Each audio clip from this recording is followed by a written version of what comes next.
Good morning, Raptor Freaks. Lexi Out's here, and I'm better late than never. The power's been out at my house since late last night. The power just went out in the middle of the night, and it came back on just in the last little while. And so, yeah, sorry that I'm late, but we are here for very important business this morning on the Raptor Freak channel. It's time to share the love on a Saturday once again for Brandon Ingram. That's right. I'm wearing my BI3 jersey. That's right. I got the city edition this past year, rocking the Brandon jersey. And, if you haven't seen a Share the Love Club on the Raptor Freak channel before, it's basically a chance for the commenters, callers, and myself to express appreciation and love for somebody involved with the Raptors. We started this thing like 5 years ago with Masai Ujiri, Nick Nurse, Scotty Barnes, Pascal Siakam, OG Anunoby, Fred VanVleet. We're doing Share the Love Clubs for all these kind of people. We've done quite a few over the years. We've branched out and done reporters. We've done creative contributors to the Raptors culture like Casey Bannerman and Jeff Landicho. We've done great reporters like Josh Lewinberg, Samson Falk, Savannah Hamilton. We've done icons of our team like Vince Carter and, Damon Stoudemire. So, Brandon is somebody that in some ways, the whole thing that happened with Toronto and Brandon is a good thing. It's a good thing for Toronto, and it's a good thing for Brandon. In some ways, what Brandon was looking for 2 years ago was just a change of scenery, a revitalization, and the ability to be back in the perspective of the NBA world in a certain way. And well, he didn't have that exactly on the Pelicans with Zion Williamson for a few years there. Kind of gotten forgotten in the shuffle and just kind of on a team going nowhere, just kind of spinning his wheels in his life. Well, it took a little bit to get the wheels going again on his vehicle to get going again. And boy, did it get going. We got to give a lot of appreciation to the Raptors medical staff and the people working with Brandon to get him to have one of his most healthy seasons in his NBA career last year, where he rose back to prominence as an all-star at an all-star level. I didn't give him all-star for sure because I knew Scotty was going to get it. And I'm like, they're stingy. They don't necessarily want to give the Raptors 2 all-stars. So it's really a huge compliment and accomplishment that he made it. And he rose back to all-star form. His career is revitalized. There's a real bright, sunny future for him going towards the Clippers. Really is a new chapter that he could write where he can be a really prominent, very, very in the face of the media kind of role, because the Clippers are a team that do get covered. The Clippers are a team that do get a good crowd. If Brandon was upset about leaving Toronto because of the Scotiabank Arena and the way it feels in there, the way it plays, well, Steve Ballmer's arena is pretty loud and lively too, and it's brand new and state of the art. I feel bad personally because Brandon Ingram did something this year towards me that nobody's ever done before in my years of being a diehard Raptors fan over 30 years now. I got to go to a game this year on one of his tickets. That's an experience that I'll never ever forget. The generosity and them doing that was just awesome. Got to sit in the friends and family section with IQ's family, Colin Murray-Boyles' family, Grady's family, Jamal Shedd's family, Brandon, part of Brandon's family. Everybody's sitting over there in that section. And I got to meet some of the people in the lives of our Raptors because of this, including Alessandro, best friend of Sandro Mamukelashvili, who I sat with, and we became fast friends. And we still are friends to this day. So I wouldn't be friends with Sandro's best friend, Alessandro, if it wasn't for Brandon Ingram, if it wasn't for Donald Ingram, if it wasn't for a family friend of theirs that knew my brother in Atlanta. No, it's a cool story. And then getting to meet Donald when in the halftime of the game that I came to, and shake his hand and say, "I appreciate your son being here so much. He's amazing. You know, I see so many cool things for us coming up in the years." I mean, I was being honest and true. I could see a path of Brandon being our number one gun and the closer and the guy going forward for years to come with the Raptors. That was true and honest. It's just we all know this is the NBA and this is business. And the GM's job is to try and make the team that has the best chance to be successful for that particular team that they work for.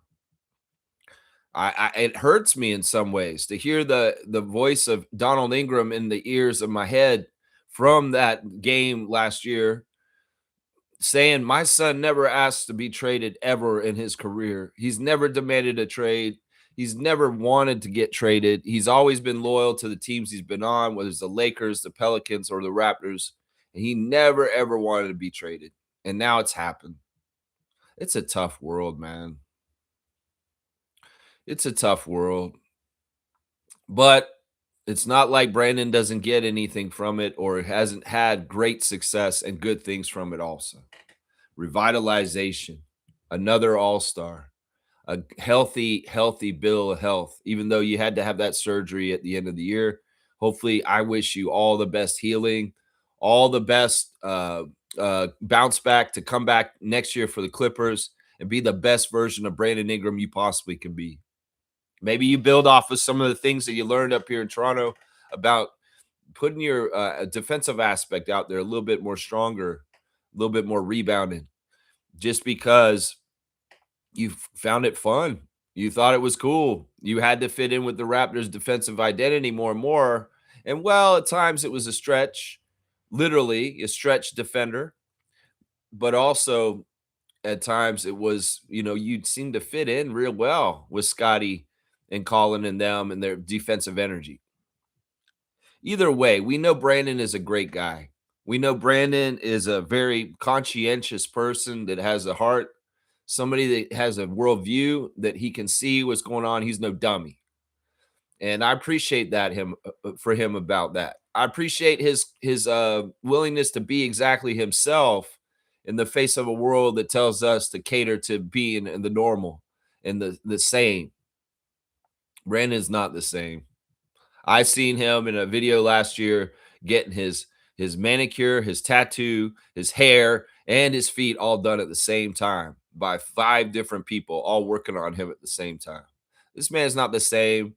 This man dates a Grammy award-winning singing artists and has a lifestyle that all of us could only dream of. This guy is a gym rat. In fact, half his injuries in his life has been gotten because he overworked and spent too much time putting the ball through the hoop because he loved it and has such a passion for it that, that's the good thing that having a dad that was in charge of the gym so that he could stay there all night to really, really get his gym rat time in. I feel bad about this, but also at the same time, I know this is what we had to do. I don't regret this move.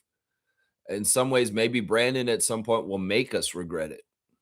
It could very well be that we're going to get a revenge game from Brandon Ingram this year when the Clippers play us. It could very well be that at some point Brandon may say something stupid to the press that's knuckleheaded about his experience in Toronto or Canada. But you know what? I don't think that there's a huge chance of that. There is a possibility. Everybody who plays for the Raptors and after they leave, especially if they leave in a way that wasn't exactly how they wanted, may say something nasty or may say something out of pocket. But in some ways, because of the way things went down with Ingram this week, I would allow him to get a little anger out if he feels like he got cheesed by us. He probably did get sold all kinds of things by Bobby Webster. You'll be here for this many years and this and this. And we have a vision with you being a centerpiece around a championship the next time. There probably was a lot of expectations and things, but Brandon's not stupid, man. Brandon has been around the block for 10 years plus in the NBA. He's seen it all. He's seen the coming and going of teammates, and he's come and gone himself. So he's a professional. And honestly, he's a good kid. He's a good person. And that may be more important than being a good basketball player, is being a good person and being a cool dude and being a good teammate and being a good son and being a good boyfriend and being a good family member. Those things, those are the things that matter. Those kind of things, being a good dad, those kind of things matter. Either way, I'm proud of Brandon Ingram. I'm proud of Brandon Ingram's impact on the Toronto Raptors. I'm proud of him for getting out of the mud with his injury and going and getting it, putting in the work and working hard and doing the things he did to help us. There are many moments from this past year where Brandon was a hero, where Brandon did amazing scoring performances, where he hit game winners, where he had a huge impact in the Raptors' success. And those memories are not going away. That highlight reel will not be forgotten. Those memories will still be there. They will. The time when Scotty was running up to him saying, he is him. He is him. Yeah. I went to a few of the games where Brandon was absolutely top notch. One particular was the Pacers NBA Cup game when we played Siakam and the Pacers in a NBA Cup, and Brandon won that game for us. Yeah, it's good. We're gonna miss Glorilla. Apparently, she really got taken to by the people around the court that sit in that section and got to know her. That a lot of people became friends with her, and they were like, "Man, Glorilla's cool. She's awesome." You know, one time she was sitting at courtside playing Uno in the middle of the Raptors game. So crazy. And Brandon's dad was really a nice guy. I mean, I'll never forget the day I'm driving to the game that on the ticket that they got me for a Brooklyn Nets game. And he calls me on the phone, on my phone, and it's Brandon Ingram's father calling me. I'm like, what? This is crazy. He has my phone number. And he is asking me, you know, I want to make sure you get in the game all right on our ticket. Let me know if you have any trouble. I will help you and do what I got to do for it. It sucks, man. In some ways, Brandon was instant family with the Raptors. And sadly, his time will end up being a 1 year of playing for us, a half a year of sitting and watching us too. But always a Raptor, man. You can go on that list, Brandon, like Kawhi was on it before, the one and done Raptor who did an amazing thing for 1 year. And we all love and appreciate, and we just don't get any more of you. Bismack Biyombo, Danny Green, Sandro Mamukelashvili, Mike James. There's a whole list of 1 year Raptors that had an impact in their short time, and they're always never, ever forgotten. And you are on that list, Brandon. You are on that list. And I know that you love Toronto. I know that you loved Canada. I know that you loved everything. And you were not a xenophobe. You were not a dumb American. It's like, oh, it's different. It sucks. No, you were like, it's different. It's awesome. And you know you got that Canada pass whenever you want on any coast. You could do a Montreal, Vancouver, Calgary, Toronto. It's a Stampede. You got to put that in there. And you could get that card to say, yeah, VIP, former Raptor, former game-winning shot Raptor, former high-level all-star Raptor, forever. You don't lose that OVO Drake card because you're in good standing with us. And you know you're going to be coming through and passing through Canada and some of the nice cities up here that you enjoy. You and Glorilla, your dad, whoever you want come. You guys are all welcome. And we will always remember the year Brandon was on our team rocking the BI3. The notorious BI3. Matt Devlin. What a job you did with that nickname before he even came. In some ways, it might be a travesty. Are you going to wear 4 in the Clippers? Is that how it works? 1, 2, 3, 4. Because we were the third team you played for. And maybe you'll take Scotty's number in LA and it'll be BI4. I don't know. Maybe that means the notorious BI3 is only in Toronto, you see. Man, I get sentimental about this. The Raptors mean a lot to me. And any emotions and any kind of partying and any kind of feelings like this, they're paramount and real in me. Some people would say, "Oh, come on, Legs, don't get upset about this." No, bro, seriously. Brandon was a great Raptor, and also he's one of my kind. You know what I'm talking about. That's right. That's right. Him and me, we're brethren because of this. That's right. That's right. So it hits a little harder. It's a little tougher.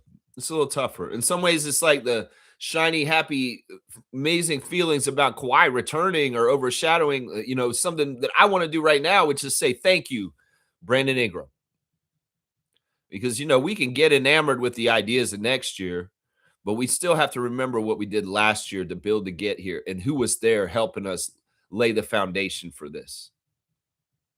I think that much like I've said that Kawhi didn't win the championship in 2019 without the Raptors, and we didn't win it without him. We didn't get back in the playoffs this year without Brandon Ingram, and he didn't get back in the playoffs without us. So this is a true team effort. It's a team sport. And I'm thinking that in some ways, even though it's short and sweet, it's not totally bittersweet. It's amazing for Brandon, the experience he had in Toronto, and all the things that happened in the last year and a half while he was a part of our organization.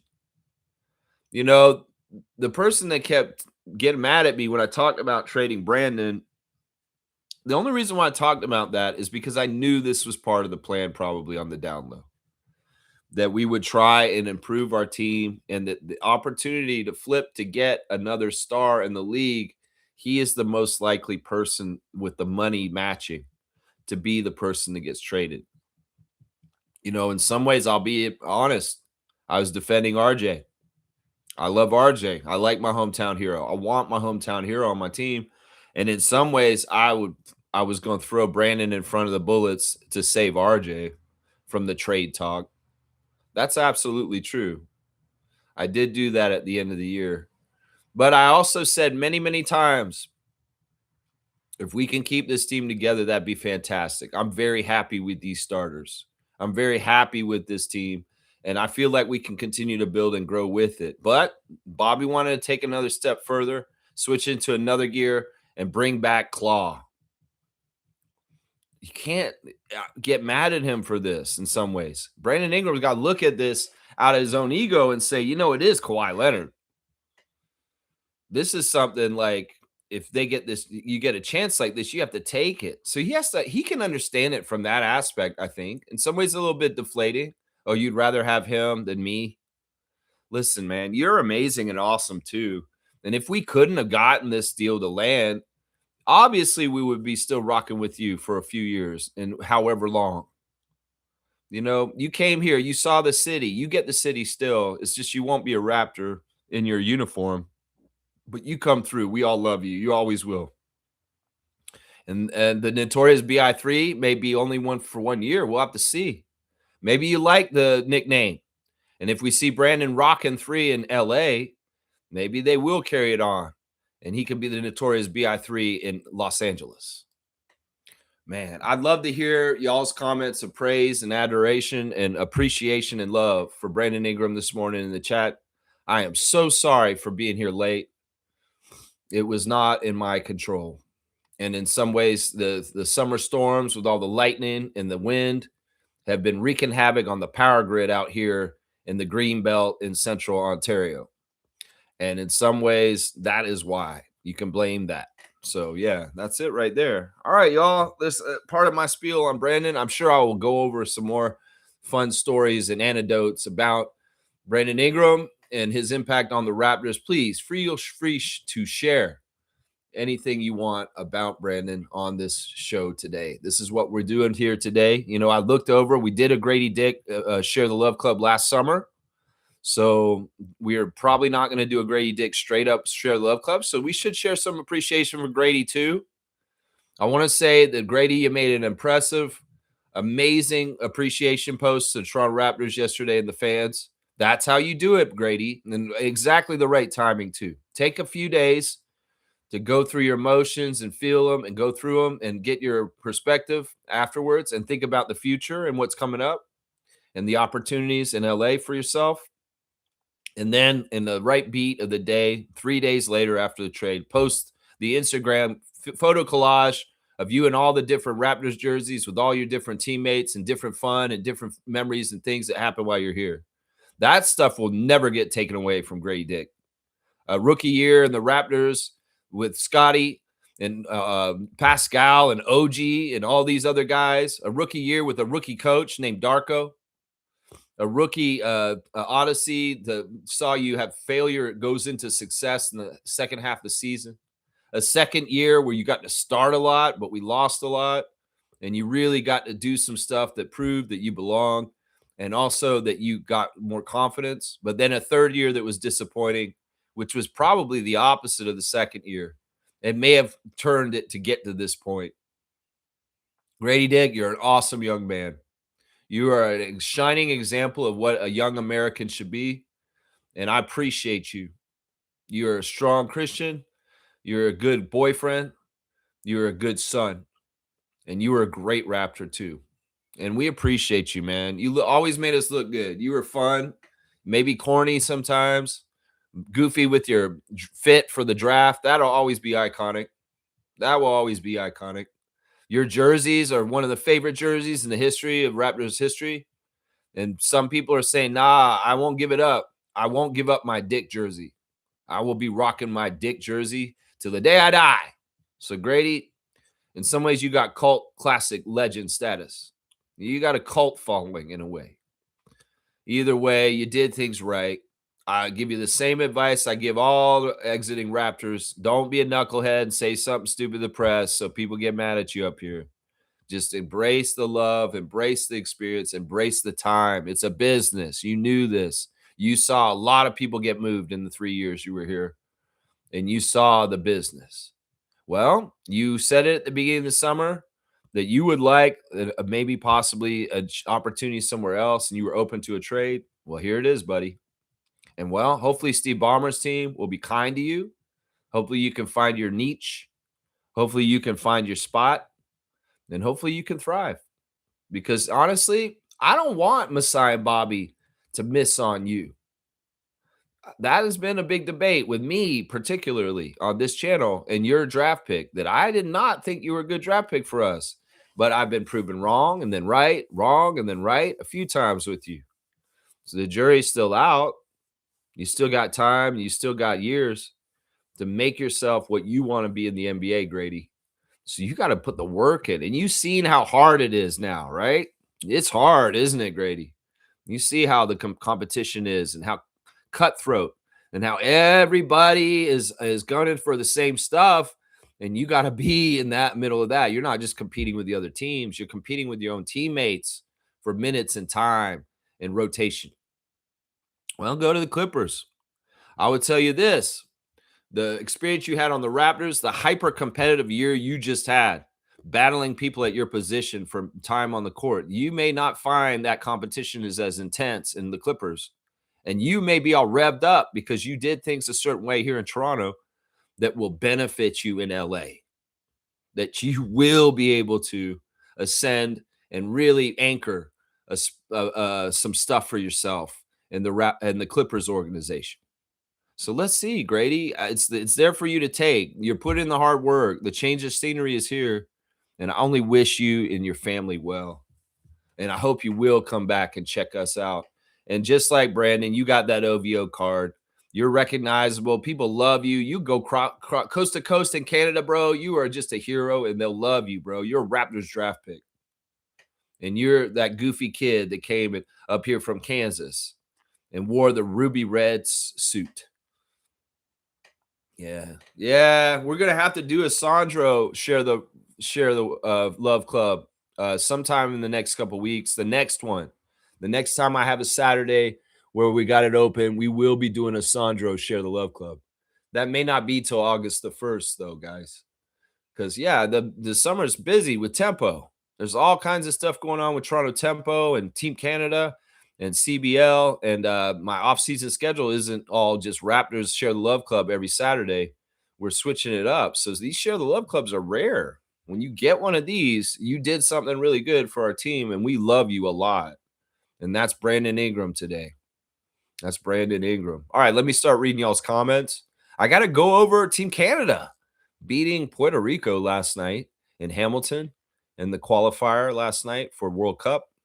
And also, I've got CBL action to talk about, the Redditors of the day, the straight goods on the Canadian goods, and all the other fun stuff we do like Classic Card. So let's get in the chat and see what y'all are saying. Trevor J saying growth doesn't come from ease. It comes from pressure. It comes from repetition. It comes from struggle. You don't grow by feeling good. You grow by showing up tired, sore, and full of doubt, but doing it anyway. More people quit. Here, that's exactly why you won't. I know, man. On certain days, like when I'm kind of tired, the power's out. There's all kinds of different issues with the internet. There's all kinds of stuff. Sometimes there may be a little inkling in my head that says, you know what, maybe you shouldn't do this. Maybe something's trying to tell you stop. And I'm like, no, fuck that. I've got a streak. I got a streak. I got to keep going, Yeah, it is totally true that you grow more from adversity and tough times because you have to dig deep in yourself and go through something and have resiliency or ingenuity to deal with it. And you may surprise yourself. You might surprise yourself at your strength, your ingenuity, or your wisdom, or your just problem solving. You'd be like, whoa, actually, wow, how did I do that? And then you get more confidence from that too. So yeah, I like this. Great words of wisdom this morning, Trevor. That's right. Look, growth comes in different ways. It doesn't necessarily come with ease. That's not usually how it happens, but sometimes it can. If you're really talented and you're supposed to be going that way anyway, it'll come easily. But if it's coming in a hard way and stuff like that, you got to fight through it. Well, you're definitely growing from going through the adversity. Thank you, Trevor. Blessings to the Jones family, all the Raptor Freak families. Yeah, Trevor's brought it up here. Great game last night from Team Canada men's basketball. Lots of people showed up. I was so worried about this. And I was looking at the ticket sales online during the afternoon for the Canada Puerto Rico game because I heard RJ's dad say, "Get to the game, damn it." That new arena is like a 16,000 seat arena. And they'd have a hard time to get a sellout. I think that Rowan Barrett wanted a sellout, and that's why he's kind of disappointed. Well, we're gonna go on Monday. I got organized and arranged with Naco the Nacho that him and I are gonna go, and any other Raptor freaks that want to go are welcome to meet us at the TD Place Coliseum or whatever in Hamilton on Monday for a 7 p.m. game against Jamaica. This game will be special and important because when they win this one, they are perfect in the qualifying groups, and point differential matters, and all this stuff, it matters. Some people were confused that the game last night was a friendly and it was just a nothing game. No, last night's game with SGA and them playing was a qualifier, and that is a game that matters. That is a game that goes in the books. That is a game that's directly in the path of us towards the Olympics in LA in 2028. And well, I was really happy because it looked like the crowd was pretty good. Doug Smith was quoted as saying on Blue Skies last night, "I've been to a lot of Team Canada games over the years." Yes, he has, y'all. Seriously, and listen to him because he has been to a lot of Team Canada games. And he said, other than the games in 94, where people were coming to see the other teams and cheering for the other teams besides Canada, this is the biggest crowd we've had ever last night. So I appreciate that. And there did seem like there's a lot of enthusiasm. Like, who wouldn't want to go see Shai Gilgeous-Alexander play the two-time MVP for only $25? And he's in your town, and he is from your town, and you need to support the hometown hero. Unfortunately, I couldn't watch the game last night because of certain issues with blackouts and certain things. But I watched the box score and I watched the Scarborough Shooting Stars game. And, from what it seems, they had it under control right from the start. Team Canada jumped all over Puerto Rico and had a huge lead. And it was like 20-9 very early in the game. And, the two punch was Nebhard with Shai Gilgeous. Shai Gilgeous-Alexander, 26 minutes, 26 points on 9 of 14 shooting. Yeah, that's MVP kind of stuff. This is an efficient stat line. This is a dude who's playing high volume, and he's extremely efficient. And the crazy thing is, the way he did it last night, he's not the spotlight. He's not like the dude. You wouldn't even think that he was the guy who got all the points in some ways. You'd be thinking him, and Andrew Nebhard was, because the way he was so prominent. But SGA is just kind of doing it around the edges, and you forget. You're like, holy crap, okay, he got the most points. SGA got the most points. He also had 3 rebounds, 4 assists, 2 turnovers, 2 steals, and a block. He was a plus 22. Yeah, SGA, man, that's an MVP, man. You can see that. That's top level, high quality basketball. And that's why I had to come and see him on Monday play against Jamaica. Yeah. These guys are serious and they're not messing around. Andrew Nebhart, 26 minutes, 23 points on 9 of 11 shooting. Yeah, he was 5 for 7 from 3. That little step back 3 he was doing last night. Yeah. Andrew has been a work in progress just as much as SGA and Nikhil and the rest of them. Rowan Barrett has been wanting this guy to blow up, and he's seen the star in him for a long, long time. And well, Andrew's that kind of worker and that kind of guy in the NBA that he's going to continue to get better. The way he's ballooned his importance to the Indiana Pacers in the last couple of years, especially in the absence of Halliburton last year, he is just growing as a young player in the NBA. It's very, very cool. Yeah, Andrew had 5 rebounds and 4 assists also, 1 turnover, 1 steal, a plus 13, and got to play with his little brother for the first time in a long, long time, not since they were in middle school. And that's part of the fun too. I get the feeling that the Alexander cousins and the Nebhart brothers, part of the reason why they just love being there, and Nikhil said it, is just getting to spend time with their family member that they love so much. Nikhil and Shea are not really like cousins. They're more like brothers. They're that close. They were raised together, trained together. And in some ways, Nikhil really, really values the time with SGA while they're around Team Canada. They get to play together, and that's just a joy for them. Yeah, other notables from this game. Dylan Brooks was he was fun. He got 15 points in 22 minutes, 7 of 12 shooting. I thought he was shooting bad from watching the box score because they kept saying, "Oh, Dylan Brooks missed," but no, actually shot 7 for 12, which is quite good. My guy from Scarborough Shooting Stars. I have to name this guy real quick because look, if you watched the game last night or you were at the game last night, what did you think of Charles Bediako? Yeah. And I'm not even just talking about Team Canada. Hello, Raptors. This dude's a legit 7-footer. He's Canadian, and he can run the floor, and he can block shots, and he's got rebounds, and he has a little bit of offense.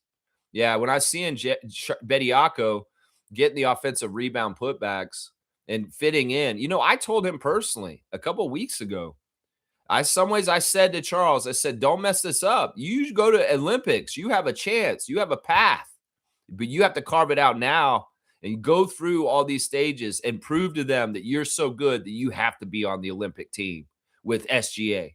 Well, you getting to play with SGA last night and you get on that court with him. I mean, that's valuable time. Charles Bediako could have been in Montreal last night playing with Frank the Tank Mitchell and Miles Powell. No, he was in Hamilton playing with Dylan Brooks and SGA. Yeah, you're going to rub off some of that talent on you, Charles, if you keep hanging around Team Canada with those NBA guys. Yeah. Charles Bediako, I'm so proud of you. Only 11 minutes, guys. He got 7 points on 3 of 3 shooting. Perfect from there. He did miss 1 of 2 free throws. He got 4 rebounds, including 3 big offensive ones. He also had 2 assists. He did have 3 fouls and 1 turnover and 3 block shots. In some ways, I would say he outplayed Mfondu. Mfondu started, and he is higher in the depth chart with center. But Bediako looked better than Mfondu on the court, if we're being honest. Seriously. At least that's what I got from that. Keyshawn George, the Washington Wizards, came out and dropped 9 points in 21 minutes. Nice game for him, 4 of 8 from the field.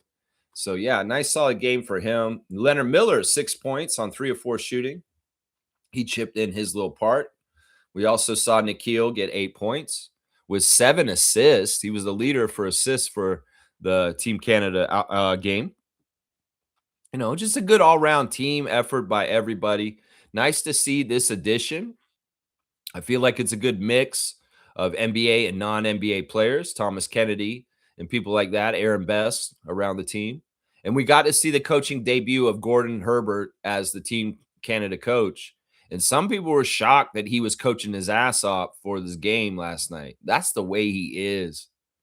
Listen, the game could be a friendly and it doesn't count. This one counted last night. Gordon is going to go all out. That's the only mode he has.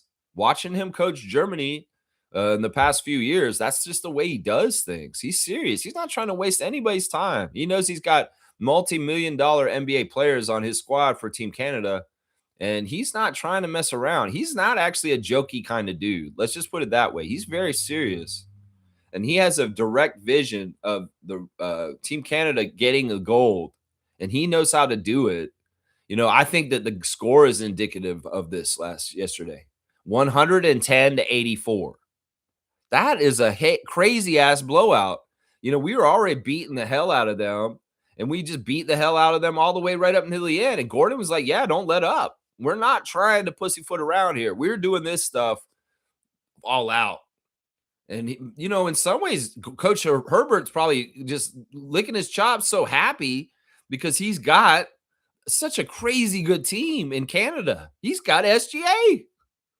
And he's got to be, oh man, this is going to be fun for him. But I tell you, that score is indicative that Gordon is a competitive dude, and he's not going to go easy at any point. He's going to push the Team Canada guys to go to the hilt, to go to the top of their ability against whoever we're playing every single time. Every single time. I'm telling you, we could look at the USA and what they did yesterday against Dominican. Yeah, they had a qualifying game too. Former Raptor Orlando Robinson at center for Team USA in their qualifier. And I think the only other guy I recognized on that list was like Torrey Craig. It's not like they sent any NBA, real big, huge NBA players to the Team USA over there. But guess what? They just barely won by 1 point, 82-81 in their qualifier. And they were in danger of losing to Dominican Republic yesterday. Yeah. I mean, they don't need to qualify because the Olympics are in LA and they're going to be involved anyway. And I get it. They just don't send anybody. They don't care. But man, they could have got embarrassed by Dominican Republic yesterday. They only won by 1. And well, we won by 36. It's a cool thing. And I'm excited about the chapter with Gordon Herbert as our coach. Yeah, I'm excited. We saw all the guys that weren't playing sitting in courtside: Kem Birch, Zach Edey, R.J. Barrett, Luguetz Dort. Yeah, all they're supporting for the Team Canada. The guys that are still committed, they are there and they're watching and they're taking in what Coach Herbert's saying, and they're on the same page, even if they're not actively participating and playing. It's really cool to see video of RJ signing the fans' autographs in the stands at Hamilton. Respect RJ. You guys come up to RJ, you appreciate the hometown hero. If any of y'all say a disparaging word to RJ, well, fuck you is what I say. But yeah, man, great game by Team Canada. I wish I could have watched it, but I couldn't. And well, I'm just real happy. I'm going to go on Monday. And I'm going to rock my Team Canada SGA jersey when I go on Monday. And they play Jamaica. Norman will not be there. I'm pretty sure Norm will not be there. So there's my coverage of Team Canada's win over Puerto Rico last night. Really impressed with Charles. And I want Charles to have a future with Team Canada that's blowing up and blossoming. And hey, Raptor Scouts, are you watching this? Seriously. A real cheap add-on with the last roster spot that's 7 foot and can run the floor. In some ways, he's a much more dependable player than any of the guys we're bringing to Summer League right now. Any of the guys I went over yesterday. Charles Bediako. Remember that name, Raptors fans. Remember that name. Because listen, I don't peg people like this frivolously. When I see a player in basketball world and I believe it, I full-heartedly get my weight behind them, and that's why I push them like I'm doing for Charles right now. Because I really believe in him. It's just you got to show that desire and that will to work and fit in with those NBA multi-million-dollar players Charles, and you will get invited and be included on more and more of these teams further into the process as we get closer to LA. That's the key right there. You got to do things that they say, well, Charles has done so great, Michael. Maybe we should just put Charles on the Olympic team. Rowan, I think you might be right. Bediako has deserved this now. That's the thing you got to do, Charles. Make yourself so good they cannot deny you. That's it right there. That's it right there. Yeah, Trevor's saying Raptors fans are going crazy over 7'5" Jamarian Sharp. Yes, because he is the Wemby stopper, the Wemby blocker. But, you do a further dig on him. Why is he on a team if he's so great? He's 7'5", and he has this crazy wingspan. Well, he has no offense at all. He has absolutely no offense. Now, some people have speculated that you could use Jamarian Sharp in an offense as a rim runner, as a lob threat. And you just got to keep him in motion, running around, so that people have to be worried about him cutting the basket and just throwing it down. There is some sound philosophy in that, but there are still major holes that you have to worry about with him on the court because they may not really respect him as an offensive player. So it's the kind of thing where if you're going to have him on your team and you want him to be okay, you cannot run a half-court offense that has no motion. You've got to keep everything stirring the pot.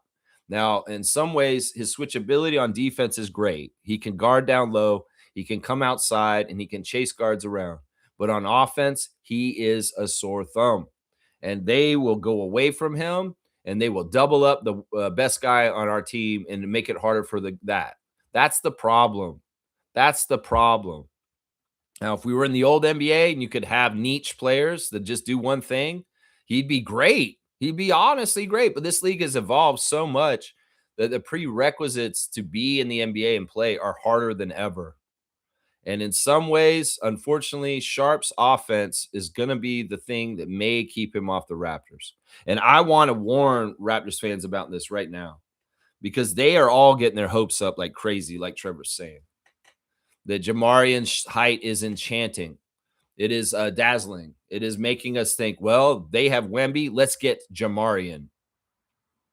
If it was that simple, wouldn't you think some other NBA team would have done this already? Dallas has tried, and the man stays on Texas Legends. I mean, there is some argument that you could put him at the end of the bench on a minimum and make him just a role player that you bring in for specific things and you don't really play him for a lot. Like if you really need a 7'5" guy out there, all of a sudden it might be nice to have him at the end of the bench, right? One thing that's in his favor, and this is different than big men normally, is he's hardworking. A lot of times, and well, we could make the comparison in other areas of life. Sometimes when you're big, you don't have to work as hard, and in some ways, you get that kind of reputation.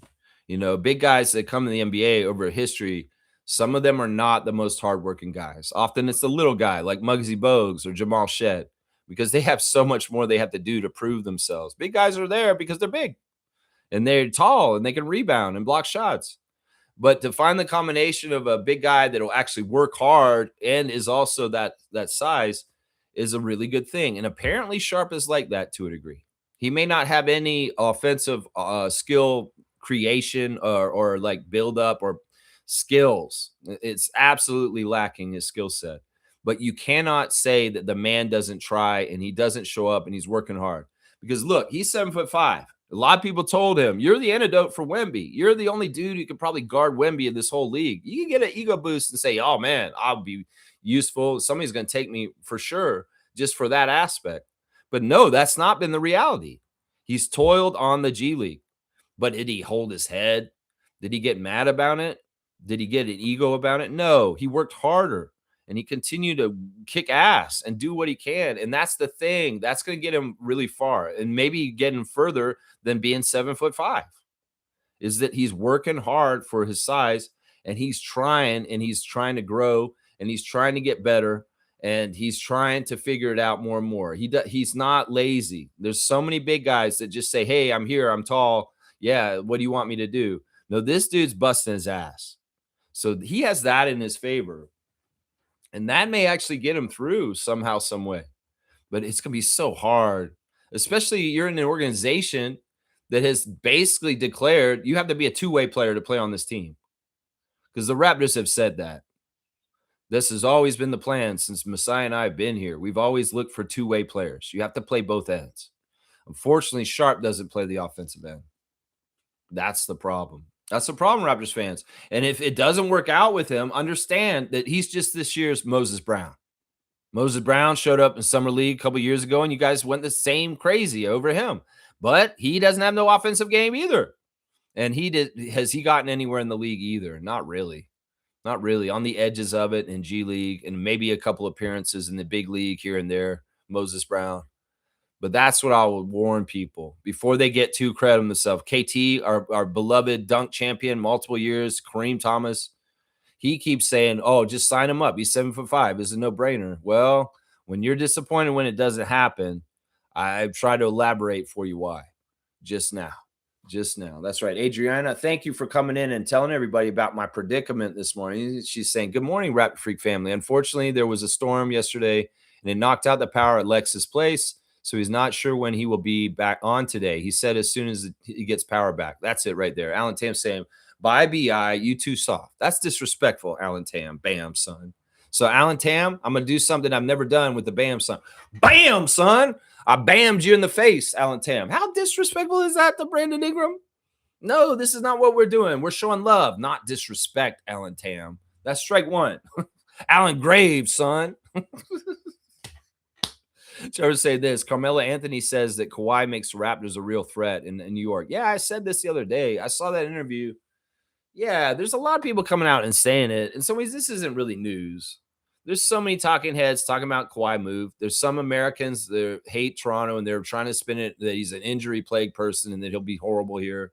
Idiots. And then there's a lot of former NBA players that have podcasts in different places saying different things. I don't know why Carmelo Anthony is any special that you got to mention him in particular, because there's a lot of people saying this right now is what I would say. Alan Tam saying Barnes, Kawhi, Collin, and Shed. Bam, son. There you go. There you go. Yeah, it's a good lineup. Barnes, Kawhi, Barrett, quickly, and Collin and Pirtle. Put him as a backup center. It's not going to happen right now. Or trade him. Too bad the Raptors couldn't get rid of him by trading him. The Clippers also. Fuck you, Alan. You're going to get strike two now. Be careful. I'm not going to kick you off the channel, but you're being too negative.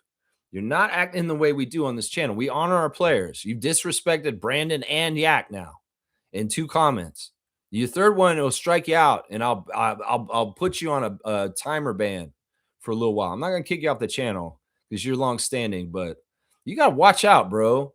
Watch out. Jakob Poeltl is a beloved, amazing Raptor, and all the tarnishing of his image by a lot of nephews and casuals needs to stop. It needs to stop because you know who cares about Yak and likes Yak? Scotty Barnes.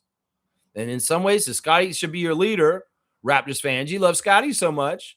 So why don't you listen to Scotty and say, yeah, Yak, I love him. He means I don't have to play center, and he needs to be here. So shut up, Raptors fans that are against Jakob Poeltl and said we should have traded him all this. You trade him, well, Scotty's not happy because Scotty don't want to play center, okay? And Jakob Poeltl plays center for us. And Colin Murray-Boyles is a forward off the bench who may be coming in to play small ball center off the bench as a backup and not Jakob Poeltl. Alan Tam, I hope you heard me. I hope you heard Bobby Webster on Open Gym episode when he announced that Colin Murray-Boyles is off the bench and the starting 5 will be the same starting 5 as last year, except you replace Ingram with Leonard. So Raptors fans, they're telling y'all this ahead of time so you won't crash out like King Nephew Will Lou and feel feelings over shit that you thought should happen and it didn't. Bobby's already told y'all what to expect. So don't get all in your feelings and pissed off when Colin Murray-Boyles is not a starter at the beginning of the year. Okay? Y'all need to fucking listen to our GM. He's the one who's in charge. He's directing this. And when he says something in information on Open Gym last Saturday, listen to him, take it into your brain, and register it so that when this shit happens at the beginning of the season, y'all aren't crashing out and feeling all emotional like a little kid kicking the floor at the food court at the Eaton Center. Okay? He's already told you what's going to happen. You can hear his voice. There you go. Now, if Yak's not healthy, he can't show up for the first game, and God willing, Yak's back will be all right. We say the prayer for him and his back. then Colin probably will be starting when Yak is not available. So there you go. Bam, son. Right back at you.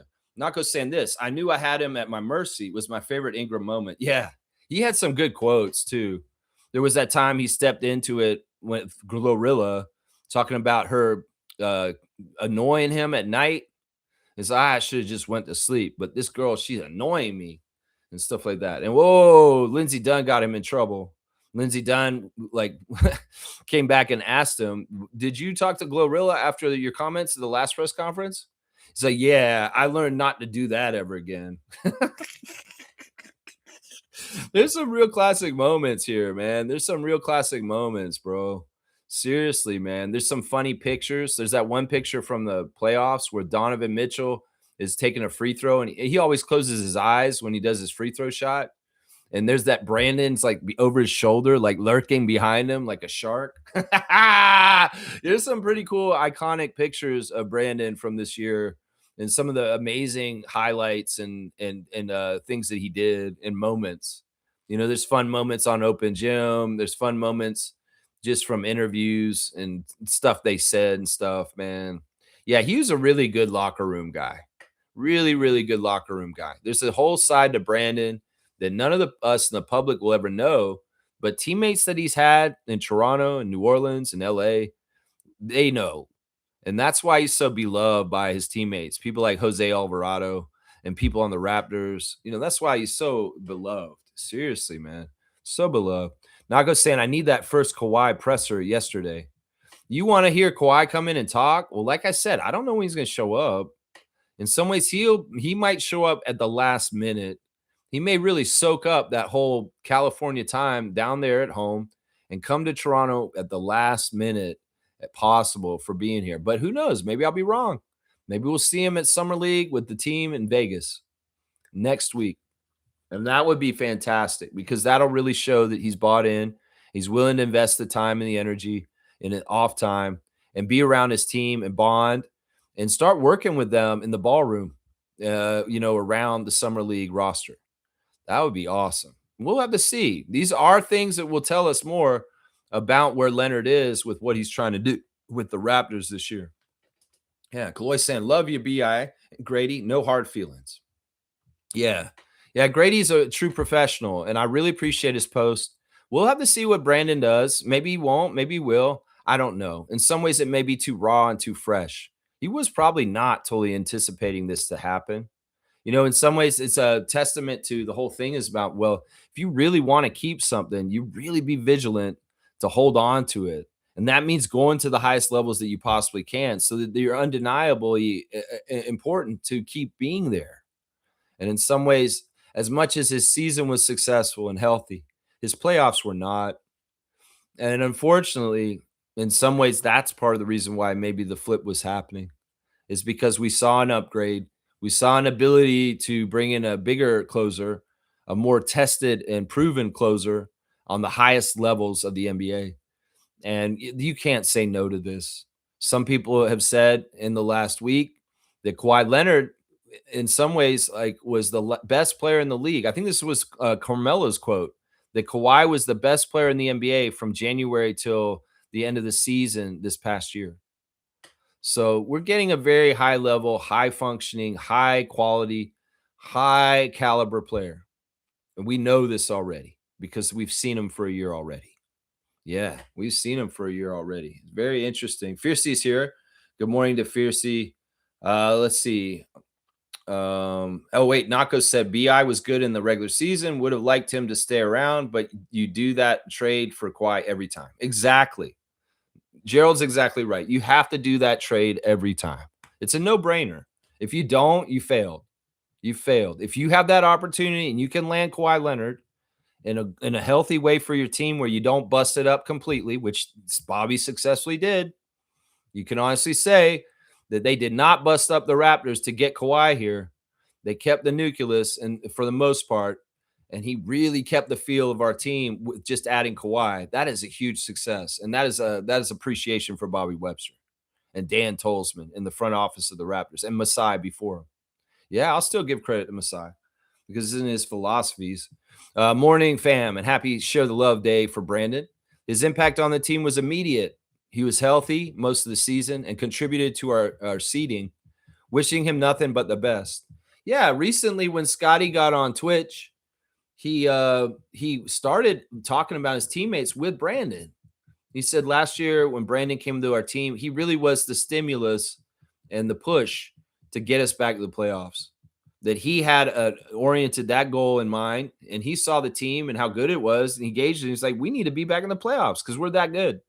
And he was the one pushing for it from the start. Scotty gave him a lot of credit for this as being a dynamic force on the team, encouraging everybody and giving self-confidence that we're a playoff team this year and we're going to do it. We're not a play-in team. We're not out of the playoffs. We're a playoff team. And we may even get home court advantage if we get it the right way. And so, he was one of the people that believed and really encouraged everybody. Scotty gave him a whole bunch of credit for this.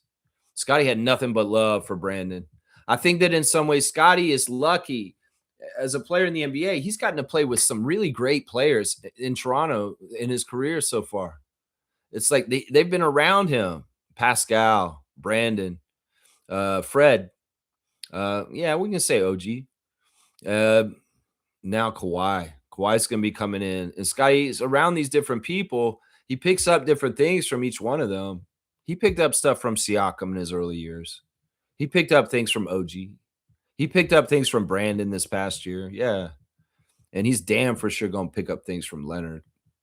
So, yeah, Scotty's blessed that he's been around such high-level talent in the NBA and gotten to learn from them. This is definitely true. Fiercey, we love you. Our 2026 Raptor Freak Trivia Champion. Her name is going on that trophy very soon. We got the nameplate in the mail.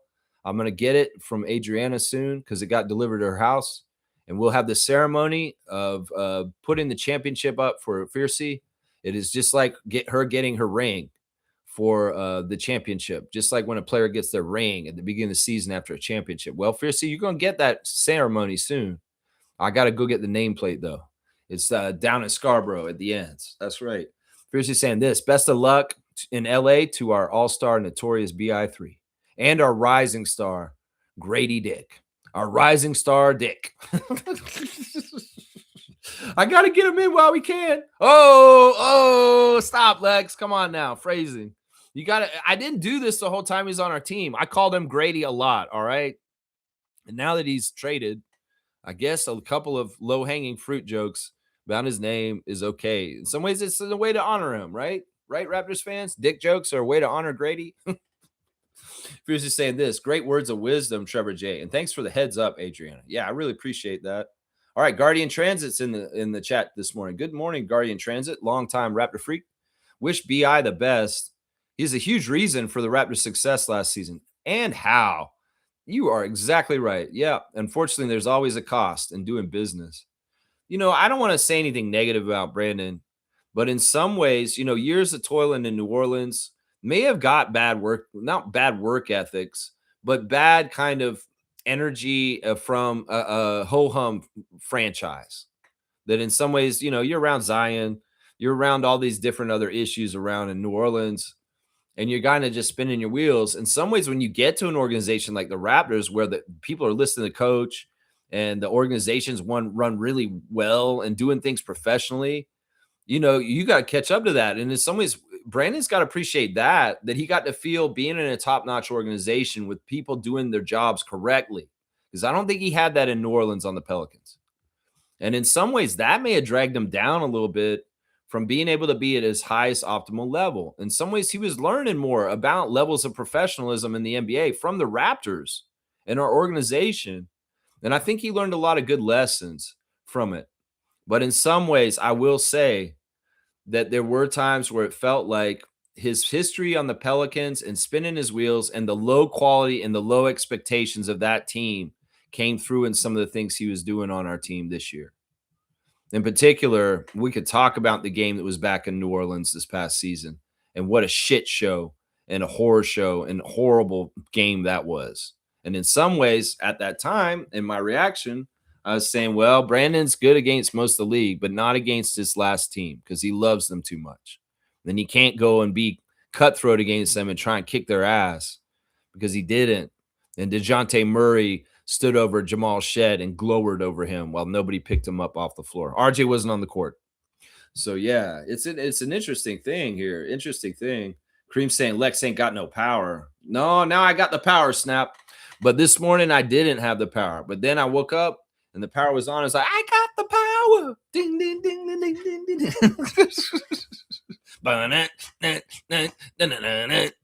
I got the power. Whoa. All right, let's see. Isaac's here. Good morning to Isaac Campbell, the benevolent one, longtime Raptor freak, original Raptor freak, my good friend, my good buddy, Isaac Campbell. That's right. BI3 brought the power back to Toronto. Look at that. Look what he did there. Such a dad, man. All right, Isaac, you got to bring the power back. Yeah. All right, let's see. All right, let's see. Isaac, you're getting a dunk. You're 103. Oh my gosh. Isaac's over the century mark, y'all. He is the leader, Kareem, just so you know. He is the leader right now at 103. Trevor, he tied with you on the dunk contest last year, so he's technically the co-dunk champion with you right now. Trevor's saying, yes, BI3. Let me read the rest of Isaac's comment. BI3 brought the power back to Toronto, playoff power, shooting prowess power, and the power of poise. Every Raptors player is better because of Brandon Ingram's power. You know, I don't necessarily even, besides picking up footwork stuff, like Scotty did from him, besides like watching him in awe of how he operates and the way he plays, like, oh man, Brandon Ingram's on my team. Look at what he does. You know what he taught them too? How to be a better teammate too, I'll bet. I'll bet you on the down low inside in the Raptors locker room, Brandon Ingram's influence and the way he was playful and fun, but all for one for all, win for all, and really loyal and just enjoying camaraderie with his teammates. That's a huge thing for Brandon. That's a huge thing for him. It's just like with Team Canada. Those guys, part of it is, yeah, we get to represent Canada, but we also get to get together and we enjoy being around each other. That's something that Brandon really embraces about basketball culture, is team culture and having teammates and being a fun teammate. And I'll bet you that people being around him this year really appreciated him for that aspect of him behind the scenes. And I'll bet you in some ways he might have rubbed off on some of our young Raptors like Walter and Shed on how to be a cooler, more playful, loyal teammate. So yeah, there may be stuff. There's levels to this, right? That's right. There's power in Brandon's game, and there's power in being teammates and loyal and having fun. That's right. That's right. Trevor's saying, yes, BI gave the Raptors and fans a reason to feel happy again. Thank you, BI, for making lots of happy faces. Yeah, and he was fun, man. And there's high drama cinema in some of those game-winning shots and some of the ways he did things. Man, Scott got so excited that game where he ran up to him and he started yelling, he is him! He is him! You know Scott loves championing and cheering and putting his teammates on blast for being badasses, with his quickly winner, RJ bounce shot in Game 6, Jakob Poeltl hammer dunk. You know, he loves that kind of stuff and seeing his teammates go above and beyond and accomplish and do amazing things. And Brandon Ingram definitely got his admiration and love for some of his skills and what he does. The student of the game that Barnes is, he can understand the very individual skill set that Brandon Ingram has and just how beautiful and how badass it is in some ways. Yeah, it's very, very cool. Alan's saying this, BI can't lead us to playoffs wins. He's too soft. That's why, all right, you're timed out, motherfucker. Come on now. We aren't doing this. This is the exact opposite of what the Share Love Club is, Alan. You're sharing the hate. You're sharing the hate. So you go on a timeout. Get the dunce cap and go sit in the corner, Alan Tam. And next time, all I want from you is the Olympic lineup, okay? That's right. If you don't have anything nice to say, don't say anything all except for give me the Team Canada lineup that you see coming up in the next competition.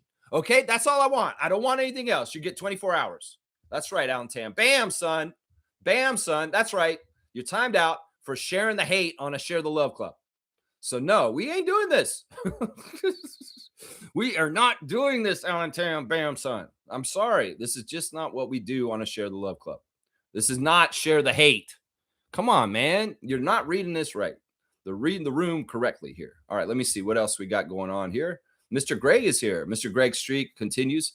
We are so lucky And I just feel very appreciative and honored that Mr. Greg chooses to spend some of his time every day with us on the Raptor Freak channel.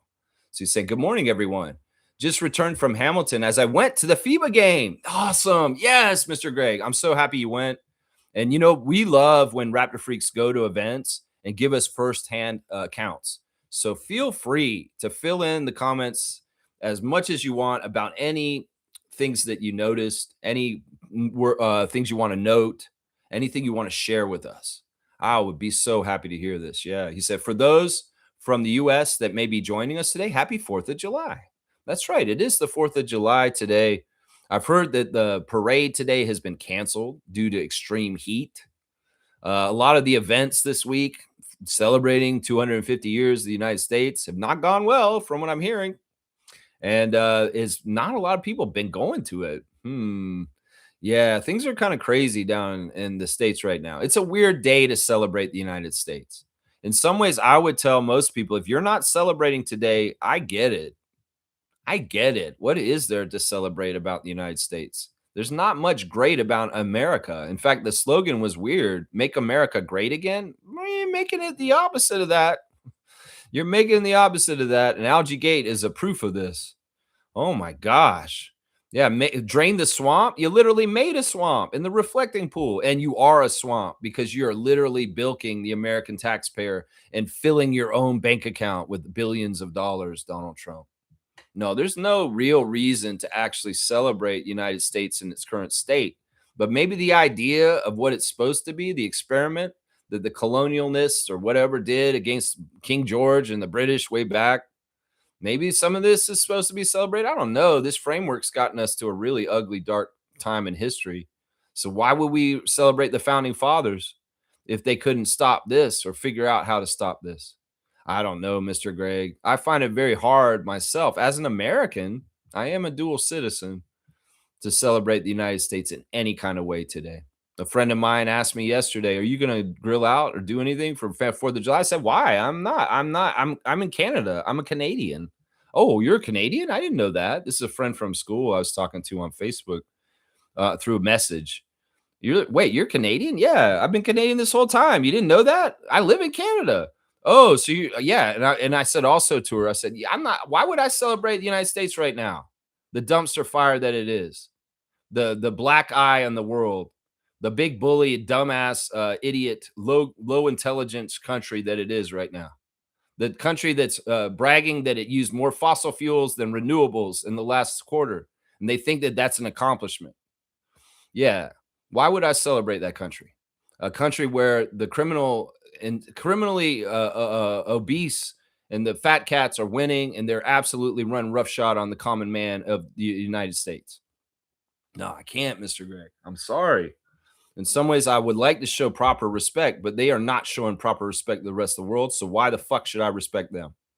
That's what I say to that right there. Yeah. Yeah, yeah. Sometimes unfortunate things happen to good people. That's right. And in some ways, that is life. In some ways, that is life. That is the things, you like to think that, you get rewarded, you do good, you get rewarded. No, life is not exactly like that. It's a weird thing. It's a weird, weird thing. Neil's here. Good morning to Blackhawk. BI is laughing it up in Cali. This worked out great for him. He can use a year to show Steve Ballmer he deserves another contract, and the Clippers can afford it. Feel happy for Brandon because we helped to rebuild his value. Be proud, people. We did him a solid. That's what I'm saying. I don't know. Like, I would say that the feelings that he has, if they're negative right now, are emotional feelings of feeling like, oh, damn, I really like this city. I really like this fans. I really like this arena. I really like my teammates. I really like the front office. I really like my coach. I really like everything about Toronto. But damn, now it's over. Sometimes you got to really enjoy what's going on at that time because you got to savor it. And Brandon, you're always going to have that year in Toronto and all the memories and all the fun stuff. Yeah, you're right, Neil. In some ways, he's set up. He's going to be happy. He's going to be a millionaire. He's going to have a beautiful rock star girlfriend, no matter what. Yeah, he's going to be fine. He's going to be fine. But still, in some ways, it's like, yeah, but you wanted him instead of me. It's tough. It's tough. Either way, I know we were good for him, and I know he was good for us. I know it. And that's a good thing. We want people to build each other up, and we built him up, and he built us up too. It was both to each other. That's right. That's right. Let's see. Kaz is here. Good morning, Trucker Kaz. Good morning, everyone. Thank you to Brandon Ingram, and we appreciate what he did for our team. Yes. Salute to him. That's right. Yeah. Yeah. I mean, I'm so happy that he was successful in his rehab. That's the scary thing that he had to go through mentally was, am I ever going to be back and able to play again at a high level? And well, we saw from last year a buildup in his skills and his repertoire, and we started to see him get burst and start to attack the rim more and get some really cool, awesome dunks with some authority. And that's when he started saying, yeah, I'm starting to really feel healthy again. I'm starting to get some stuff back. That could be so scary to be hurt like that and have to sit out for so long, and the mental games of thinking about whether you're ever going to get back to where you were. So in some ways, we helped him get there back to where he was. And that in some ways is like gold right there. It's like, okay, yeah. Thank you, Dr. Alex. Thank you, medical staff of the Raptors. Thank you for the way you managed me, Darko. Stuff like that. In some ways, we were very nice to Brandon. I loved him taking as many games as he could. He played 77 games this past season. He made that 65 game threshold. He was yeah. In some ways, look, we could have load managed him at times, and we actually asked him if he wanted to be load managed, but he said no. If I sat too many times in the last year. If I have the ability to be on the court, I'm going out there to play. All right, guys? You don't need to load manage me this year. And he didn't. He didn't load manage. Those games that he missed, those 5 games that he missed, were really because of extraneous circumstances or something weird. But for the most part, there were games where we could have sat him back to backs, different things like that. And Brendan was like, no, man, life is fleeting. I'm going to get every chance I can get on the court as I can. And I appreciate him and respect him for that, because some superstars, that's actually a way you can really tell who's like Ben Simmons and Paul George and who isn't.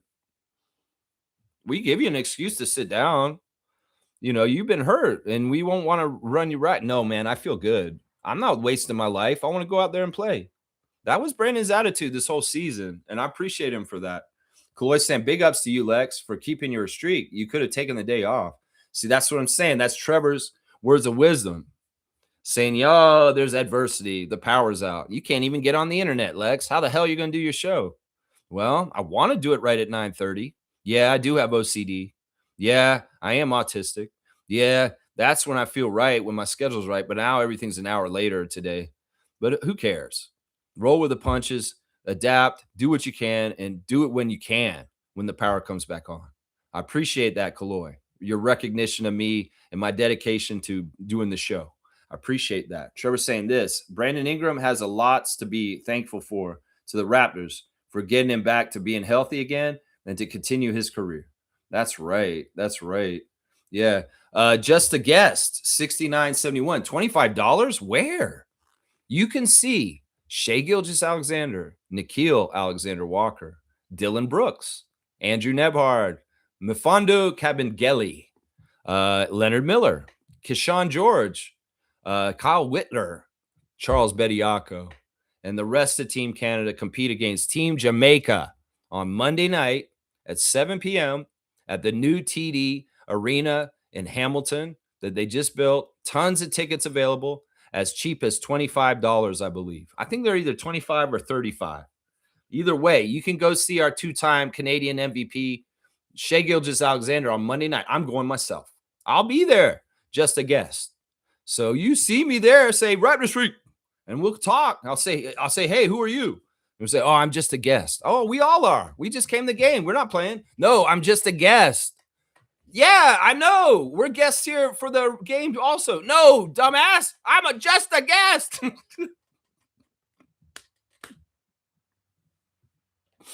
Sorry, I have to do dumb jokes like that. You like to go to Monday's game? Well, let's go. I'll see you there. Naco the Nacho will be with me. Maybe Stevie Roots. I'm trying to get a big group. I'm trying to encourage a bunch of people to get down there because it's a Monday night game. They go Friday night game. They packed it out and did a good job last night. but Monday night may be a little tougher. So we're coming in reinforcements for Monday night's game. We get to see Team Canada qualifier in Canadian soil with SGA. Let's go. That's what I'm saying, y'all. That's right. Isaac's saying this. I went to see the games in 1994, but yeah, USA basketball was a bigger draw. I think Australia versus USA was a good one.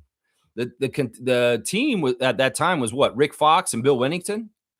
I mean, who the hell did we have on the Team Canada at that time? No names, nobodies. Leo Routens. I don't know who we had on that team. There was no names like Steve Nash even around 94. Those World Cup games were at Skydome, and the main team was the USA team headlighted by Shaquille O'Neal and Tim Hardaway and people like that, Joe Dumars. Yeah. That was the tournament that actually got us the Raptors, y'all. Yeah, that World Cup in 94 that Isaac went to at the Skydome. We did so well with the turnout and the support for basketball for that event. That's how we landed the Toronto Raptors as our franchise, y'all. Seriously, that's a true story. Thank you, Isaac, for being a part of the reason why we have the Raptors. That's right. Play It Again, Sue. Y'all, check out Play It Again, Sue, a music reaction YouTube channel by our great friend, Raptor Freak Sue, who's been an original Raptor Freak since the very beginning. She's one of my original 5. And she's saying, good morning, Raptor Freak family. Great win by Team Canada. 5-0, baby. Yeah, what it do, baby? Yes. Y'all, Sue's channel is so awesome. I watch you every day almost, Sue. I'm not commenting and saying stuff, but I've been watching you steadily this whole time. And, I see the different genres. You're doing more current music sometimes now. I see you going and doing like really golden oldies. It's a joy to watch Play It Again, Sue. Such a enthusiastic passion for music and sharing her opinions and her joy for music on her channel all the time. People love it. And her channel is growing faster than my channel. And I appreciate that because, in some ways, we're a little YouTube community and here. And I appreciate that she somewhat was inspired to do her channel partly because of mine and that she's blown up because of it. So, Sue, I love you. And let's go Raptors. Claw is back, baby. That's right. Team Canada's 5-0. Let's go. Let's go. G saying this one. Original Raptor Freak trivia champion, G. Yes, made it to the Ingram appreciation stream. Grateful for his time here, helping them get to the playoffs and showing class. Yeah, he's aloof. He's a little bit of an enigma. He's a little bit of a mystery. Some people could look at him and make a lot of judgments, and they'd be wrong. Yeah, you could see Brandon's appearance and be like, that guy looks like this and this and this. But you're wrong. He's hardworking. He's loyal. He's not a knucklehead. He's very professional. He's very, very much a good guy to have on your team. And, you can make snap judgments by somebody's appearance. That's not the way to live, is it? No, it's not. No, it is not. That's right. That's right. Played again, Sue saying this. Great points about Sharp, Lex. It would be a dream to have a 7'5" guy, but he has to have more than height, no matter how hard he tries. I mean, it's just that the NBA is a hunter's league now, that they hunt you. If you have a deficiency somewhere, whether it's on defense and you can be hunted and you're not a good defender, whether it's on offense because you won't score, they will hunt you. It's really become like this. Back in the day, this is one of the biggest difference, I guess, between the old plumbers league that everybody calls it and now is, they weren't as skilled back then.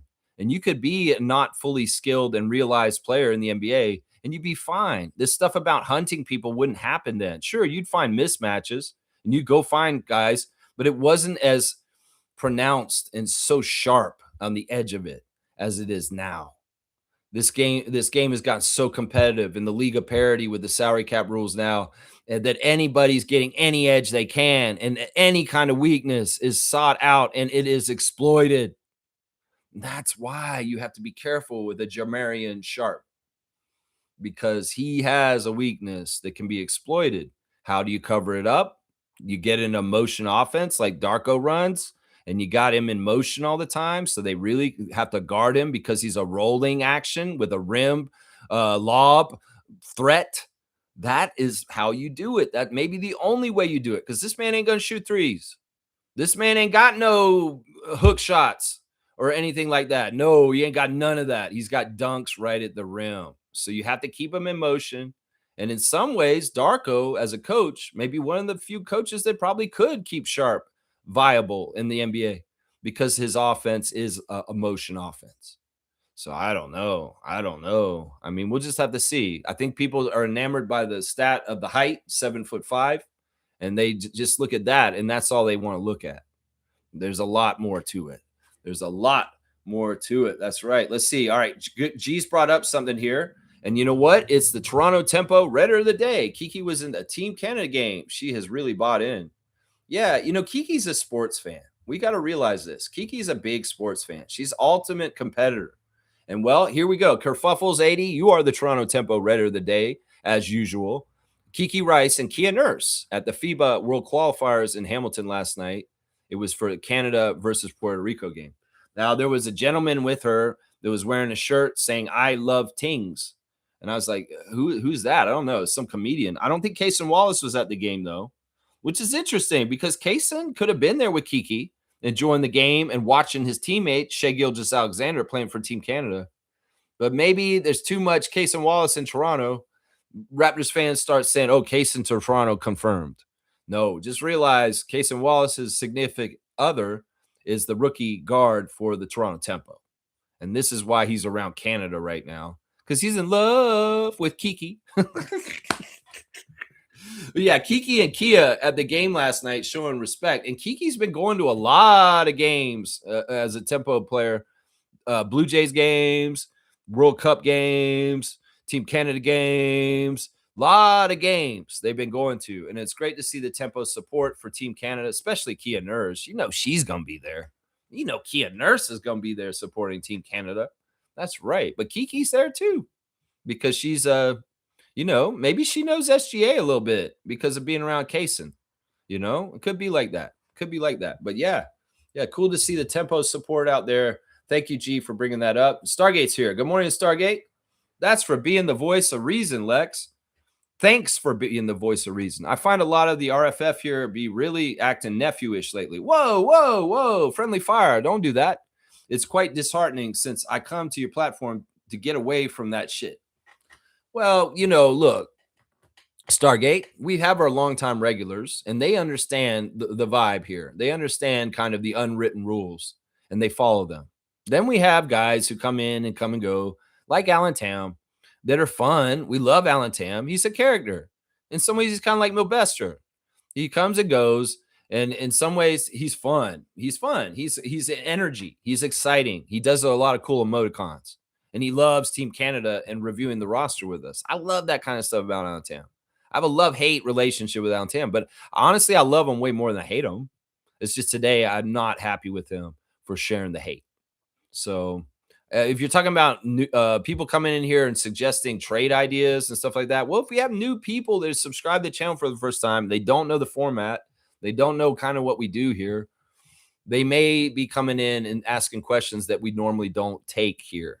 And I'm finding that I have to have more patience. This is part of my own personal growth as a human being, is I have to have more patience with people in general, especially Trevor. I'll say that. Seriously. And Trevor, you hear me if you're actually listening right now. I don't know if you've gone and done something else. Yes, I admit I need to have more patience with Trevor, specifically Trevor.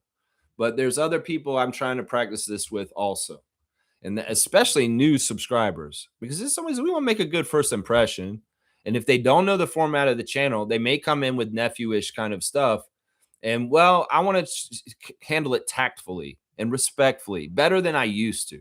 In some ways, as much as basketball players are trying to improve their game and get better, Scotty Barnes with Brian Macon and his trainers at the runs at TMU right now with Chris Boucher. That's right. They have pro runs that are invite only. And Scotty and Chris are working out this past week at the Metropolitan University in downtown Toronto. These are Toronto Pro-Am runs that are invite only, and different high-level basketball players participate. And Boucher's there with Barnes. I don't even remember what my point was getting back to. But anyway, there's going to be, people that are going to come in, and I want to be inviting is basically what I'm saying, Stargate. Yeah. It never used to be like this before. No, we've always had a level of this to a degree. we've always had a level of this to a degree. And actually, it's been different times, different places. I mean, I can't be a dictator, bro. In some ways, I already am kind of like controlling. I've got to loosen up. And in some ways, I got to be more inviting and more friendly in some ways. I can't be such a jerk all the time. Seriously. Mr. Greg saying this Kawhi was also the best player in the league when we had him in 2019. Yeah, that's for sure. I used to love when the US media would say this guy is the best or that guy is the best, but Kawhi is the best all around player. Yeah, the defensive aspect with the offensive aspect to me puts him over people like, Harden, other people that are amazing offensive players, Kevin Durant, you know, it's the whole well-rounded side of his defensive side. And that's really like if you think about the early years of Leonard on San Antonio, that's the side that he blossomed through first. Was much like OG, much like Scotty. There's a defense first mentality from Leonard in his early years with Popovich and the core, the dynasty core of the Spurs with Duncan, Ginobili, and Parker. Partly because his role in that team was having to be like that. And I think that really helped shape his overall all around two-way game because he had such a development and emphasis in his younger years on the defensive side. And a lot of the offensive side wasn't necessary was on the Spurs because he had those other guys doing a lot of the heavy lifting. But as he's grown as a player and gone through the years, his offensive side has definitely been honed and polished and even better. And I will say this to Raptors fans right now, the past 7 years in LA, he has honed his offensive skills to be even better than he was in Toronto the 1 year he was here in 2019. So you guys may be shocked at actually seeing like Kawhi is even more Kawhi now. That's right. Think about what that means to be Kawhi. Oh, that's very Kawhi. Well, Kawhi is even more Kawhi at this age of 35 and this stage of his career. And that people are going to be pleasantly surprised about that in Raptors Nation this season coming up because he's the same Kawhi, but he isn't too. He isn't too. There's some things that are a little bit down that aren't as good before, but there's some things that are way better than before about him also. Yeah, very interesting stuff. Thank you, Mr. Greg, for the great comments. Let's see what else we're saying. Stargate saying this: stop putting Colin Murray-Boyles in the starting lineup over a healthy Yak. Some of you guys just can't be happy with the players we have, always trying to run them out of town. So willy-nilly. If it's not RJ, it's IQ. If it's not IQ, it's Yak. Come on, man. Brandon was great for us. I'm a big fan of Brandon Ingram. I was really rooting for Grady as well to be better. Hopefully a new environment will be good for him.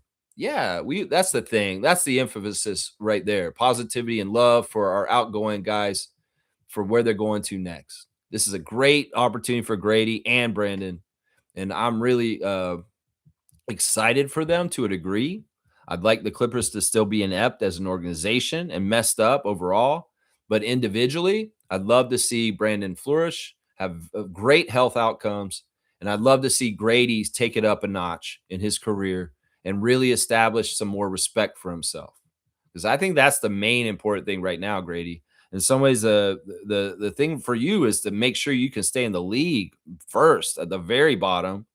Beyond that, trying to get rotation and trying to carve out a niche and a role in this league more. Get your shot back, Grady. Get your 3-point shot back. That's what I'm saying right there. Smooth's here. Good morning, Reggie. Brandon was brought here to be traded for an all-world player. He did his job, played very well. I wish him the best. I really believe this was the plan. Now the King of the North is back. Per reporting, Lakers are signing Kevon Looney. Okay. The Lakers have been switching their roster over a lot. LeBron's leaving, and they're getting a lot of new faces there. And they traded Ayton yesterday. To the Wizards.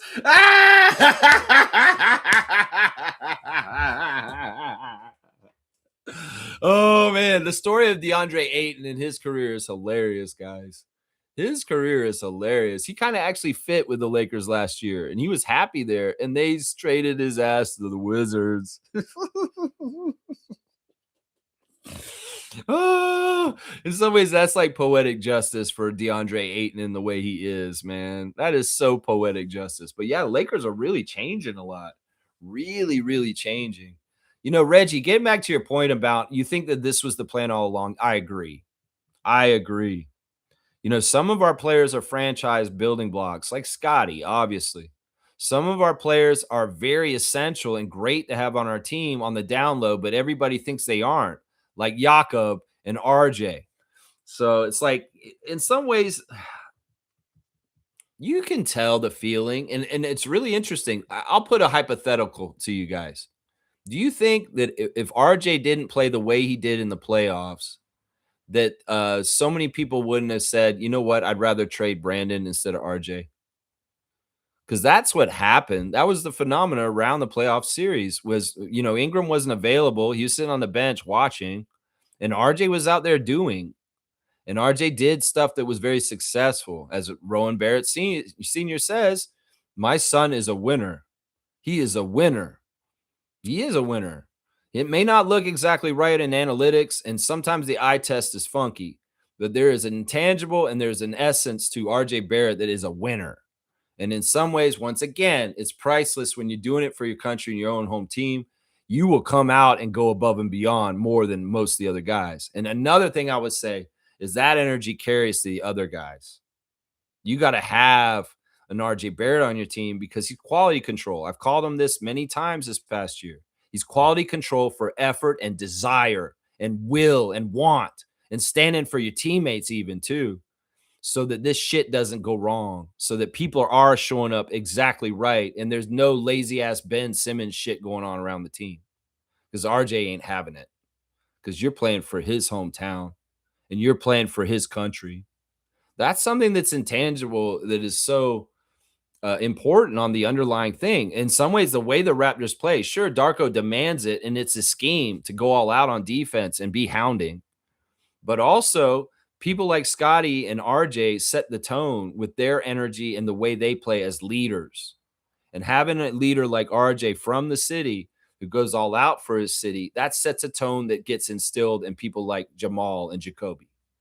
That's all I'm saying here. But I love the switch. Now, if RJ hadn't had such a good playoff and the Raptors nation hadn't flipped so much to saying, you know what, we were saying trade RJ all year, but now I think we should trade Brandon instead. That's it. The best availability is best ability is availability, right? That's right. That's right. Fiercey's got BI on blast with his emoticon there. That's right. We may be switching that one soon. But you know what? He's there for now. So put your Brandon heads in the chat as you can. Yeah, play it again. Sue saying Brandon came in, embraced us, and worked hard for us. We owe him a big thanks and wish him well. He's a real one. That's right. That's a bona fide right there. I've played again. Sue's calling it out like that. So yeah, let's get Sue a dunk. I'm so happy to have Sue's presence in the chat. I know she's very busy and her job has changed, and it's harder for her to be here on a regular basis. So, it's important. Here's Sue right here. Yeah, she's going to get that Pickering 6 for Corey Joseph. That's right. You got the Pickering 6, Sue, out in your Durham region over there. That's right. Let's see. Randolph saying this. Blessing, beloved Raptor Freaks family. Today was not promised, but God, who makes tomorrow possible, has brought us into this one and will in accordance to his will. There you go. Yeah.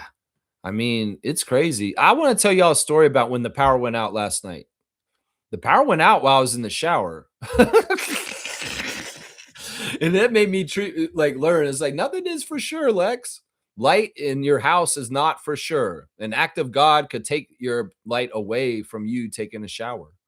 Yeah, I had to put my flashlight on my phone on to complete my shower last night late because the power went out right in the middle of my shower. It is weird, man. It is weird. But yeah, blessings to the Phillips family, all the Raptor Freak families. That's right. Just be glad for another day. Just be glad for electricity. That's what I'm saying right now. That's right. Reggie saying this, Nash, Fox, and Weddington, Will Nuka. Those were the names I remember. Yeah, Sherman Hamilton. He was in the mix. That's right. Rowan Sr. That's right. Yeah, there's some great names. We've done a Team Canada trivia in the past, and we brought out a bunch of old names that people forget. The guys that never played in the NBA, but really did represent our Team Canada at different times. I wish I could remember them right now. We should know them better.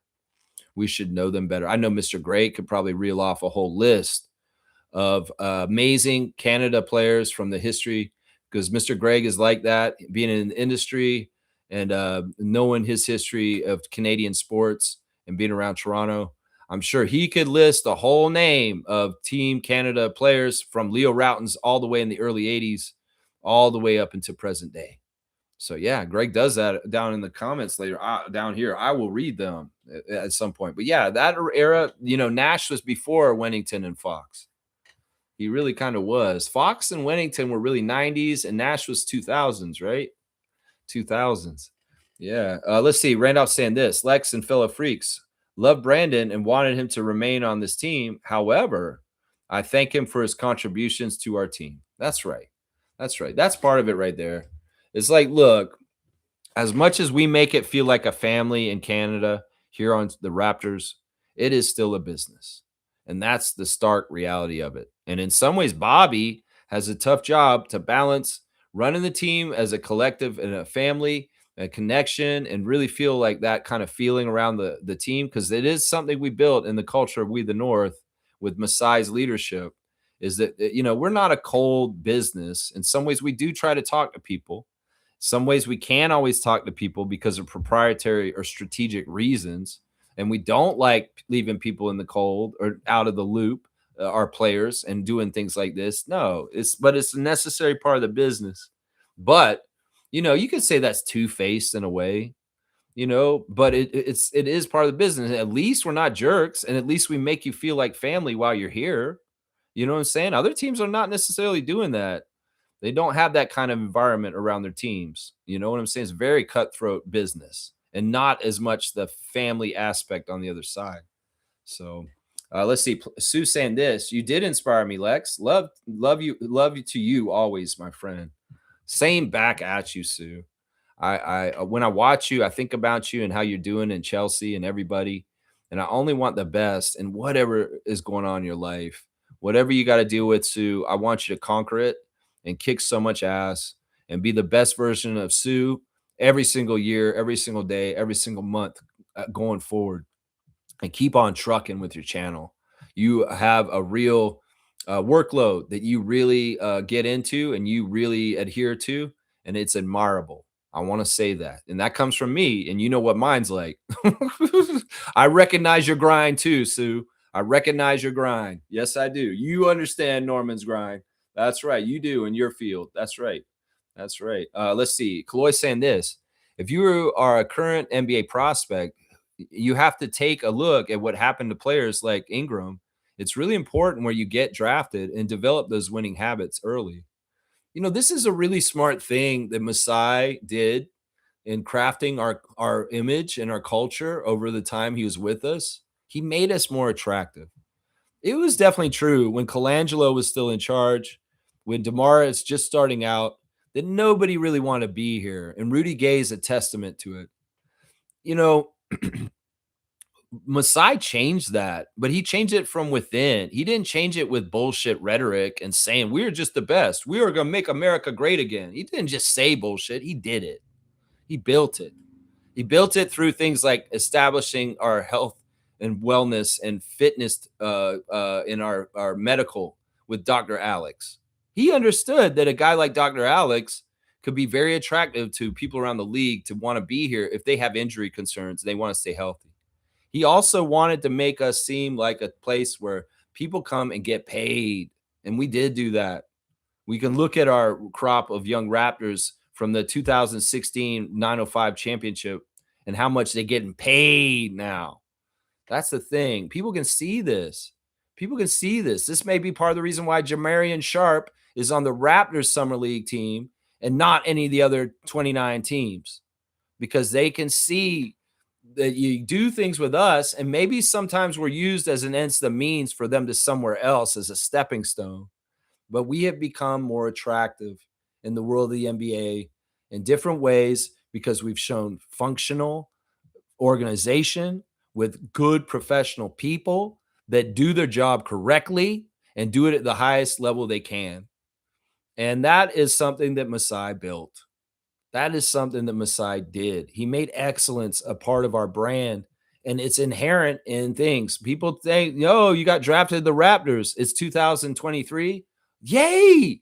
You got drafted the Raptors. It's 1997. Shit. That took some time to change the viewpoints of this. And maybe the media and the talking heads and the pundits are still downing us and say it's Toronto, dissing them. It's Canada still. But the people that play, the young kids that are coming up, people like Scotty Barnes, who rocked a Tracy McGrady Raptors jersey at Florida State when he was there before he even became a Raptor. No, there's no shame in the Raptors organization. They're professional. They do things right. And if you're associated with them and you're around them, you're better for it. Because first of all, we have a standard for how we do things with who we hire. They do their job right. We don't want you in here if you're not going to do your job. And there's nobody in here collecting checks and not making the contributions in what they're supposed to do in their title. We don't let knuckleheads just come on our team. As Chris Boucher said, if you get on the Raptors, you deserve it because you are checking a lot of boxes that are important. And we don't let just anybody take that Raptors red chevron jersey and put it on their body. That's the thing. This is all part of what Masai built. Just like Red Auerbach built things for the Celtics. Masai built things for the Raptors.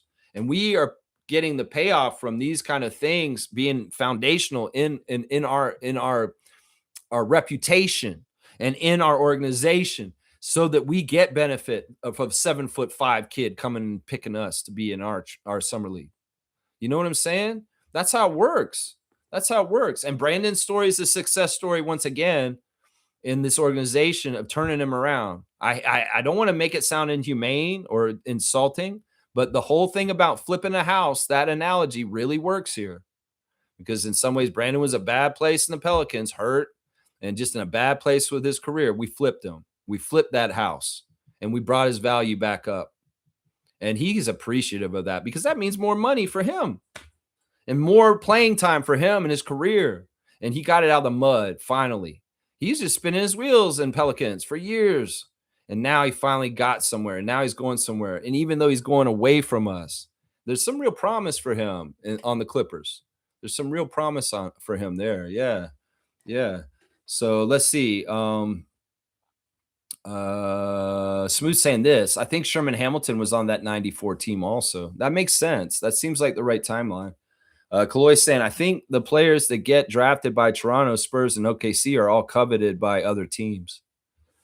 Yeah. I mean, there's certain teams that like to pick up our leftovers immediately after we do it. Boston's one of them. If y'all haven't noticed, there's a lot of former Raptors that go to the Boston system after us. You know, there's been quite a list. Some of them Canadians, Boucher and Brissett, you know, Champagny, Delano, you know, Ron Harper Jr. You know, these are all guys that first got touched by us and came and spent some time with us. And then when we didn't really feel like they worked out here, well, Svi Mihalik is in Boston in a Celtics jersey. That's what I'm saying.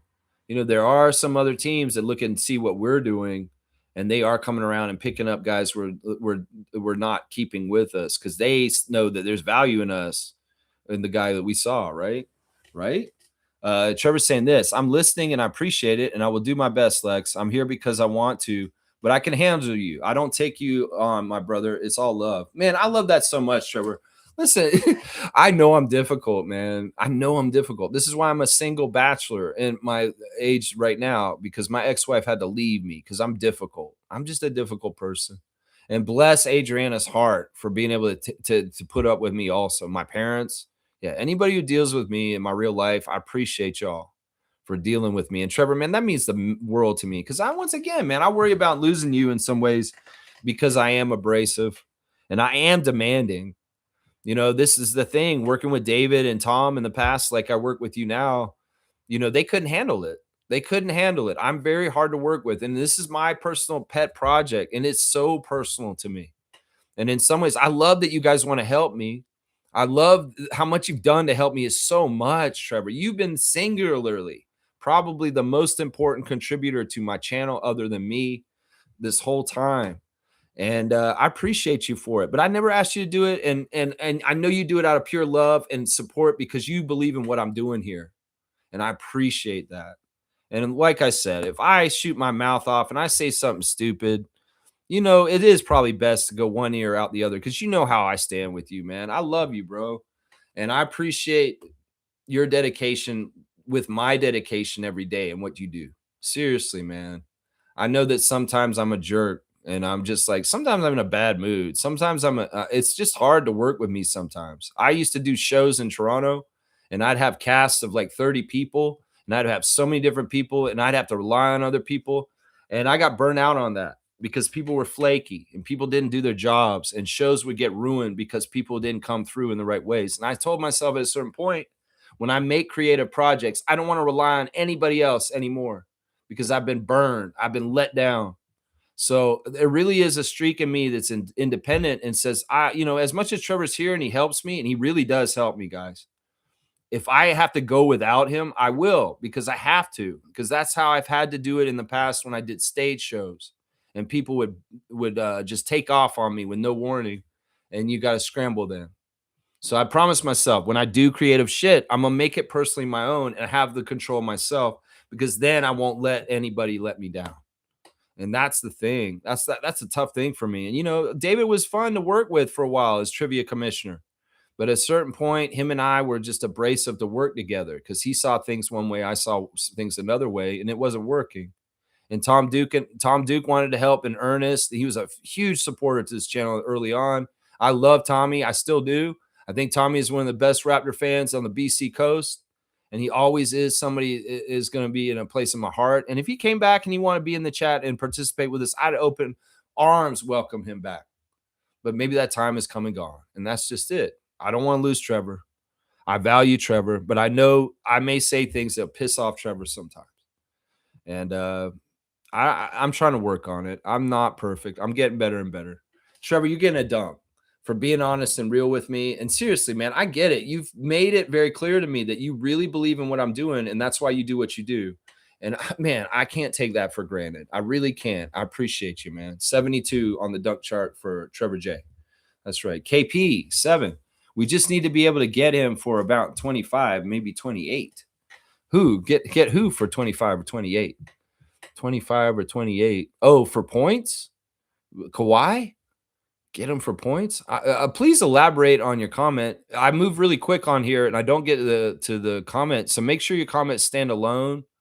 If you're answering something that I said, I apologize. I move real quick and we've probably gone over some, but thank you for the subscription, KP7. And I hope you're enjoying the chat this morning. Yeah. Ayton is on the Wizards now. Yeah, they traded him yesterday. Stargate. He was so happy too to be a Laker. He's like, man, I love being on the Lakers. It's fun to play with LeBron and Luka. Well, they traded his ass yesterday. They traded him the Wizards. Yeah. Stargate's laughing just like me. He's like on the floor laughing about that. Isn't that funny? I think it's hilarious. I do. I really do. Paul B's here. Good morning to Paul B, our Raptor freak in the great state of Wisconsin. That's right. Laverne and Shirley. That's right. Brandon Ingram was such a boost of spirits to this fan base. He played great, gave it his all, hit game winners, and got us Kawhi. Nothing but respect. Forever a great Raptor. That's part of it too. Like you can't trade to get Kawhi without Brandon bringing his value back up, right? So there's a lot that worked here. It was very symbiotically positive for everybody involved, honestly. Brandon, if you asked him, he'd probably say, I'd rather just stay in Toronto. I didn't really want to go anywhere. He'd probably say that. And that's the part that probably bugs me about it. Because I know that they were that way because Donald Ingram told me, he's like, man, my son is loving Toronto. Everything here has been so fantastic since we've been here. And he doesn't want to get traded. No, it's too bad that it happened. But it's a business. And in some ways, Bobby's job is to make the Raptors get Larry O'Brien's. And that's what we got to do. That's it right there. That's what we got to do. Stargate saying this. Brandon is already familiar with LA as he was drafted by the Lakers. So it's a return of sorts, albeit with the other LA teams. So he's good. Probably still has some home there. I don't know if he still has a home there because that's a long time ago when he played on the Lakers. But it is a full circle moment. If you really think about it, it's like, all right, I'm out west. I'm going south to New Orleans, trade for Anthony Davis. Very monumental trade that he was a part of, going with Lonzo Ball from the Lakers to the Pelicans, and Anthony Davis ended up being LeBron's teammate and winning a championship with them in the bubble. And then spending a lot of time in New Orleans, and then coming to us for 1 year, and then boom, you're back in LA, back out west, full circle moment, literally on a map. That's right. That's right. Stargate said Laverne and Shirley, that 70s show. Yeah, Milwaukee. Wisconsin. Wisconsin's going to be changing a lot this year with Giannis gone. Man, that team's identity is going to have to be refound. And man, the Bucks are going to have a hard time post Giannis. I'm just going to predict it right now. All right, let's check in with the CBL action last night. The Scarborough Shooting Stars won once again last night. What would you think? Anything else? Seriously, of course they won. They beat Montreal 97-84. Miles Powell was back from his suspension for pushing the ref, and he did play in the game, and he was pretty good. Let's see. We'll go over the box score a little bit here with the top players. 24 points for Uwat. Uwat was the leading scorer for Scarborough. The forward, fantastic stuff. 24 points, 8 of 9 shooting. 19 points for the captain, Miles Powell, returning from suspension. And then 16 points for Khalil Miller of Toronto in the starting lineup. On the other side of things, our big guy, Quincy Guerrier, kind of took a hit at one point.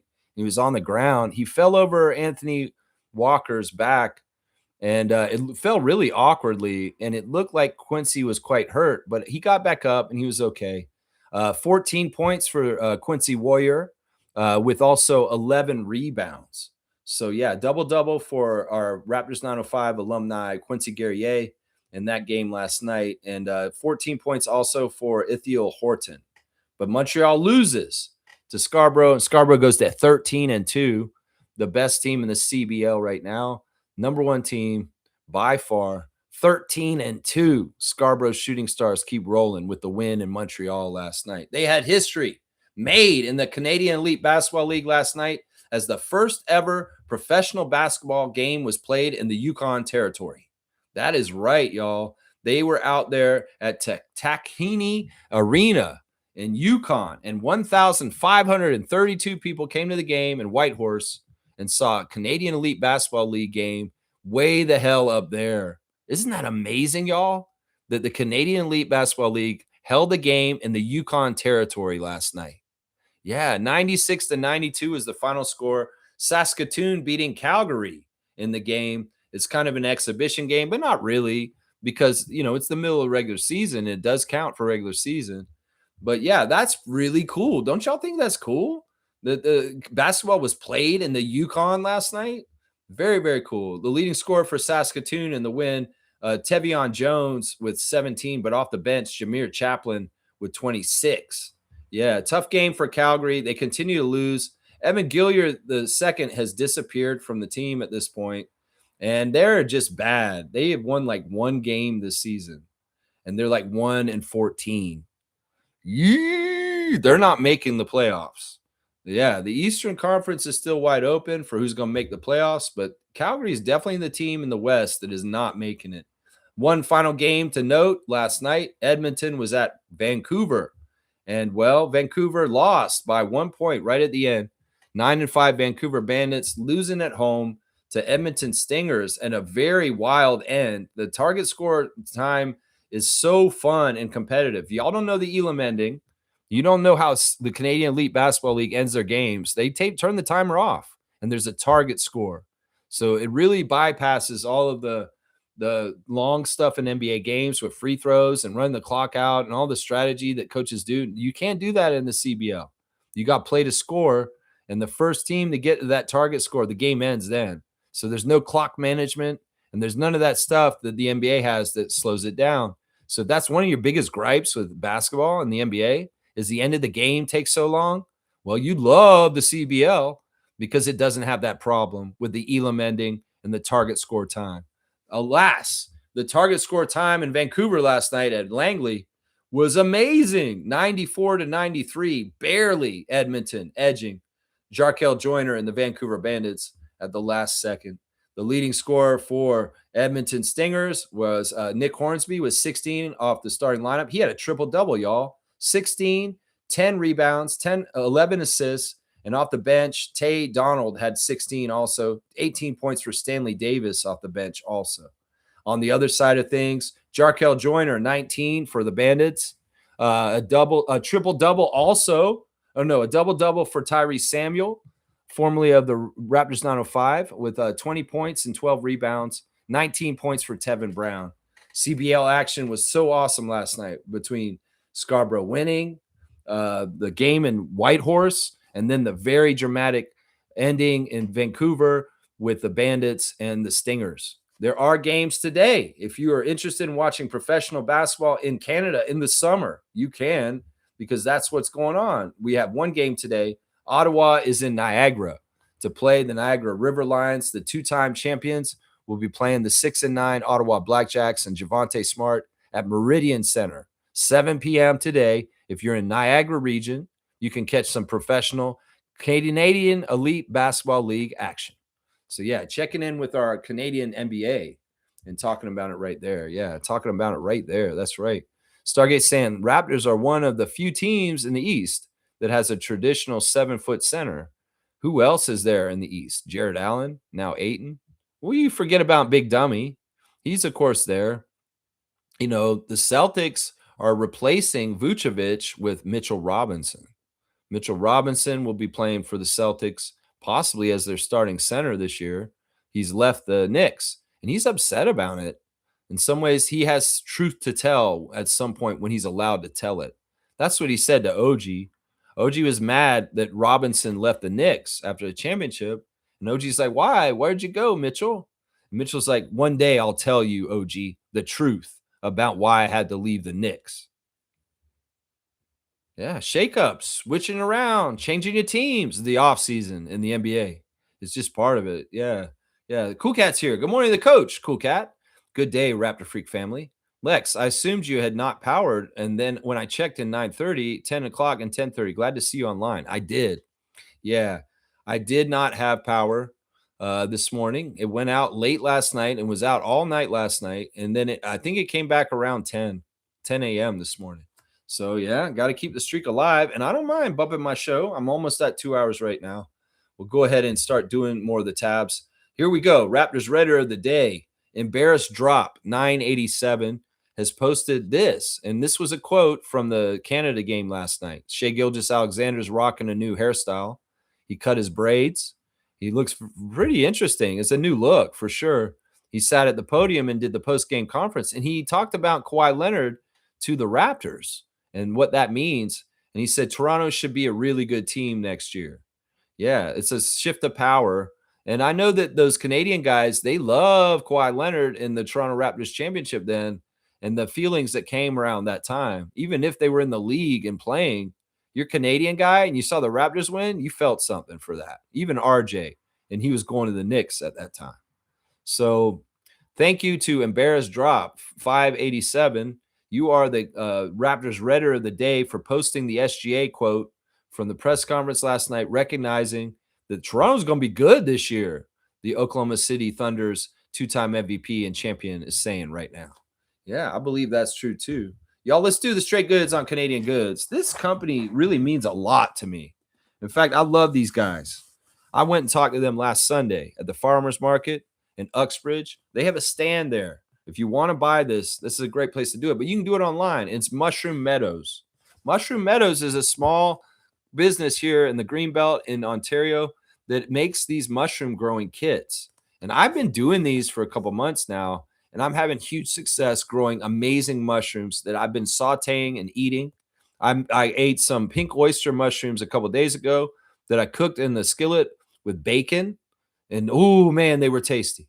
One of the kits that they sell is lion's mane, and lion's mane mushrooms have scientifically been proven to help with brain function.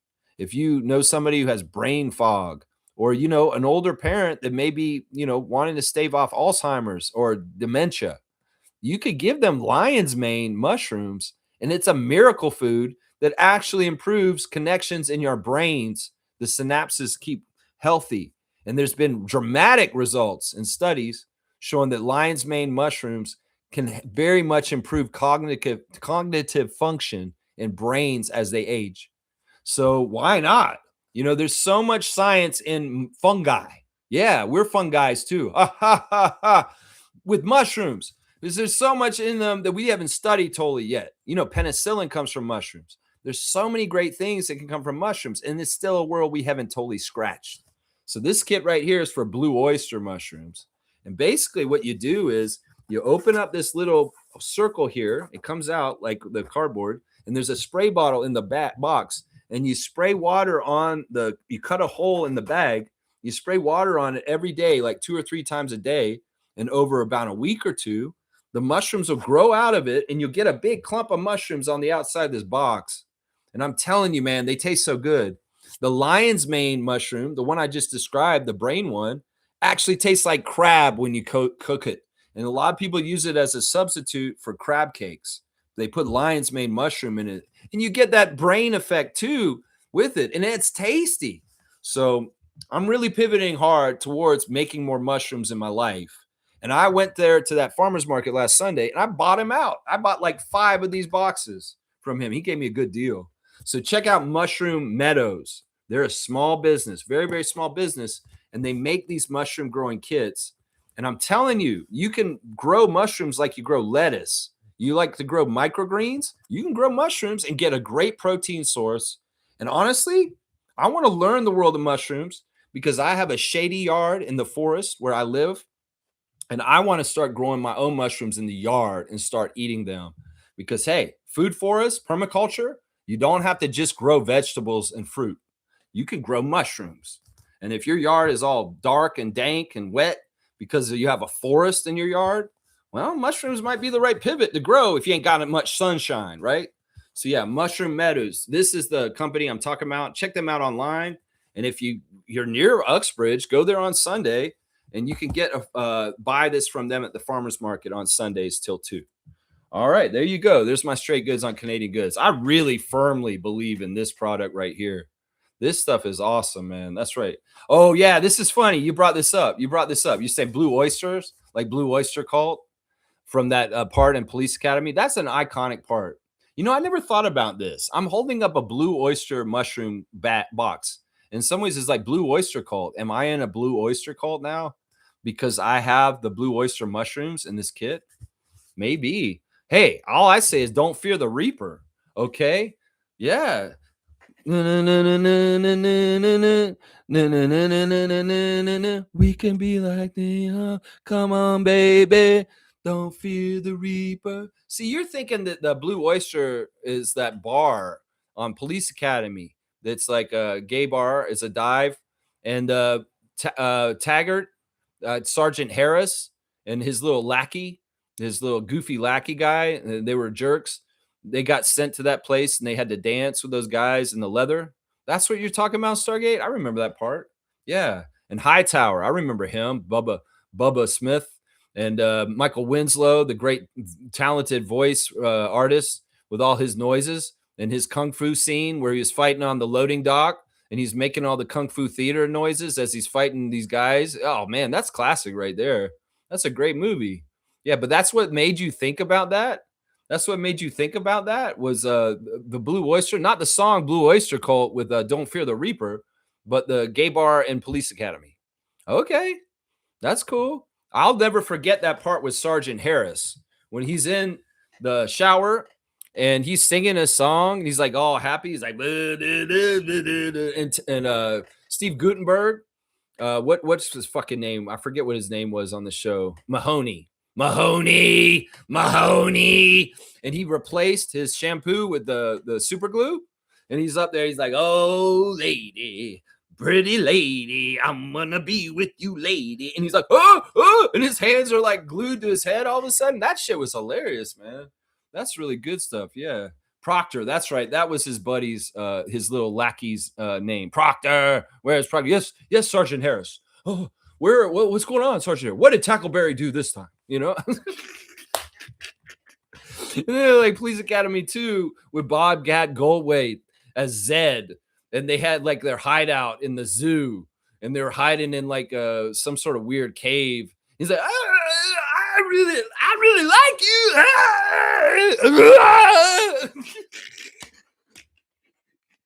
you. He's with a little nerdy dude, Tim Mazursky.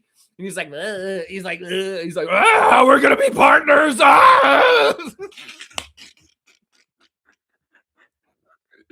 Man, you got me on that Police Academy tip, bro. Come on now. Police Academy 5. Dun, dun, dun, dun, dun, dun, dun, dun, dun, dun, dun, dun, dun, dun, dun. And then that part, Punky Brewster's dad was getting a blowjob at the podium, and he's trying to speak to everybody. Our graduates here at the Police Academy. I'm very that shit is a classic movie. Everybody's watching me right now is like, what the fuck is he doing? Oh my gosh, this is what Stargate did. He pressed the jukebox coin in and he said, Police Academy, riff on that for a little while, Lex. Go ahead. All right, you got a Bobcat Goldthwait impression, and I made an allusion to an old man getting a BJ while he's doing a public speaking event. Yeah, that's what you get. Yeah. Leslie Easterbrook. Whoa! Woo-wee! Yeah. All right. I need to calm down, man. I'm at 2 hours. I need to get out of here, man. Yeah, I got to get out of here, man. Yeah. Stargate's laughing this, man. Those movies were hilarious. They were awesome, man. And the little black lady with the voice, and then she gets all pissed and she becomes like a Hulk. She's like, oh man, yeah. There were a lot of good characters in that show, man. Kim Cattrall. She was in the original Police Academy as the female lead. Yeah, those are good movies. Steve Guttenberg, best work he's ever done. Best work he ever did. Forget about Cocoon. Forget about any of that other bullshit he did. What was it? Short Circuit or whatever the fuck he was in otherwise. No, that man's best movie was Police Academy movies. You know that's true. All right, what are you doing, Lex? You gone completely off the rails. This is what Stargate's done to you just now. All right, let's see. What is the breaking news? Any breaking news this morning? They're talking about July the 4th and stuff like that. Happy 4th of July and stuff like that. Nah, not really a whole lot there. This is a quote from Josh Lundberg on SGA talking about, we'll elaborate more. SGA talking about Kawhi returning to the Raptors. This is the quote, is what basically he said. For as long as I can remember, Toronto has loved the Raptors. I don't think that's ever going to change, no matter who plays for them. But adding a guy like that to your roster amplifies everything. Toronto should be a great team this year. There you go. SGA with his new fresh cut, sitting up there with the glasses, looking like a badass, man. And looking like a badass on the court, too. That's right. Happy birthday to former Raptors assistant coach Adrian Griffin Sr. Yeah, we know the story about Adrian Griffin. He really was with us for a while. He was, he really waited his time to get his head coaching chance, and boy, did it go awful in Milwaukee. That bullshit, man. The man got fired for success. In some ways, it's just a horrible story. But either way, we're going to say happy birthday to Adrian Griffin, whose birthday is today. He is 52 years old today. His birthday is the 4th of July. We also got to say happy birthday to one-time Raptor DeAndre Bembry. That's right. It's DeAndre Bembry's 32nd birthday today. Of course, DeAndre Bembry was a Tampa Raptor, was a Raptor during like the rough periods after our championship. Apparently, DeAndre was only on our team for 1 year, and he played 51 games. He started 12 of those games, and he averaged just shy 6 points per game. Y'all remember DeAndre Bembry? Yeah, he's 32 today. Former Raptor DeAndre Bembry. All right, let's see. What else do I got to do here? Andre Drummond did sign with the Knicks as a fill-in for Mitchell Robinson going to the Celtics. So there's a couple of minor moves that have been happening and shaking things out still. We're still watching where LeBron's going to decide where he's going to go. Oh, yeah, 3 men and a baby. Tom Selleck, Ted Danson, and Steve Guttenberg and the baby.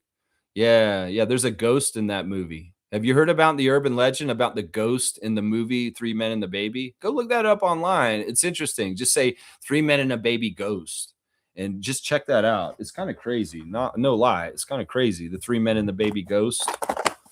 Yee, woo, very scary, Count Floyd. Woo.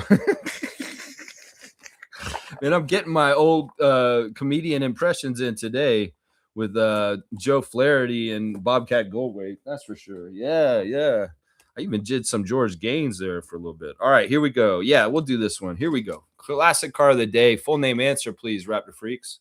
To get the classic car of the day, who is that with him? Oh, Byron Scott.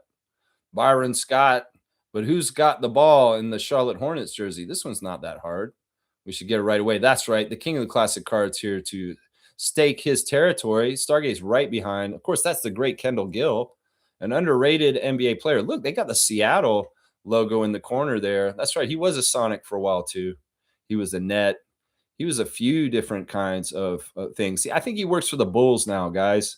He's one of their media guys like Matt Bonner and Sherman Hamilton for us. That's where Kendall Gill is. He's in the Chicago organization working as a media guy somewhere in there. Yeah. Sad to hear about Stacey King passing this offseason. Who knows? Maybe Kendall's going to get more games called. But yeah, sad to hear about Chicago Bulls champion Stacey King earlier this year. But yeah, Kendall Gill is a card. It's not that hard, but it isn't a 50-point card. It's a 100-point card. So Slug Deezy, 100 points for the classic card of the day. Kendall Gill, I guess at that time he was on the Seattle Supersonics. Very, very interesting. You guys know your old NBA. I love it, man. I love it. Yeah, that's part of the fun. I mean, the fact that you guys know your NBA is just, it's so bona fide. It just helps the channel look good. So 100 points for Kendall Gill on that one. All right, I guess I'll wrap it up, guys. Yeah, salute to you, Seymour, checking in from Stampede Country. How's the stampeding going? Can you hear it in the morning? The stampeding? Is it like outside? Is that what happens?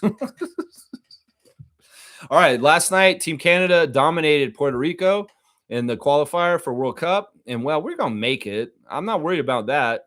But these games matter. And thank you to all the people that came out to the game and watched them, especially Mr. Greg. That is fantastic. I'm glad y'all showed up and showed out for SGA and the crew and Hamilton. And, well, it's my turn on Monday. We're going to go down there on Monday, and I'm going to bring a crew with me. And if you guys want to be in the crew, I'll say that. This is unofficially a Raptor Freak Hangout event. Monday night at the TD Arena in Hamilton, the new one, 16,000 seats. SGA and Team Canada taking on Team Jamaica.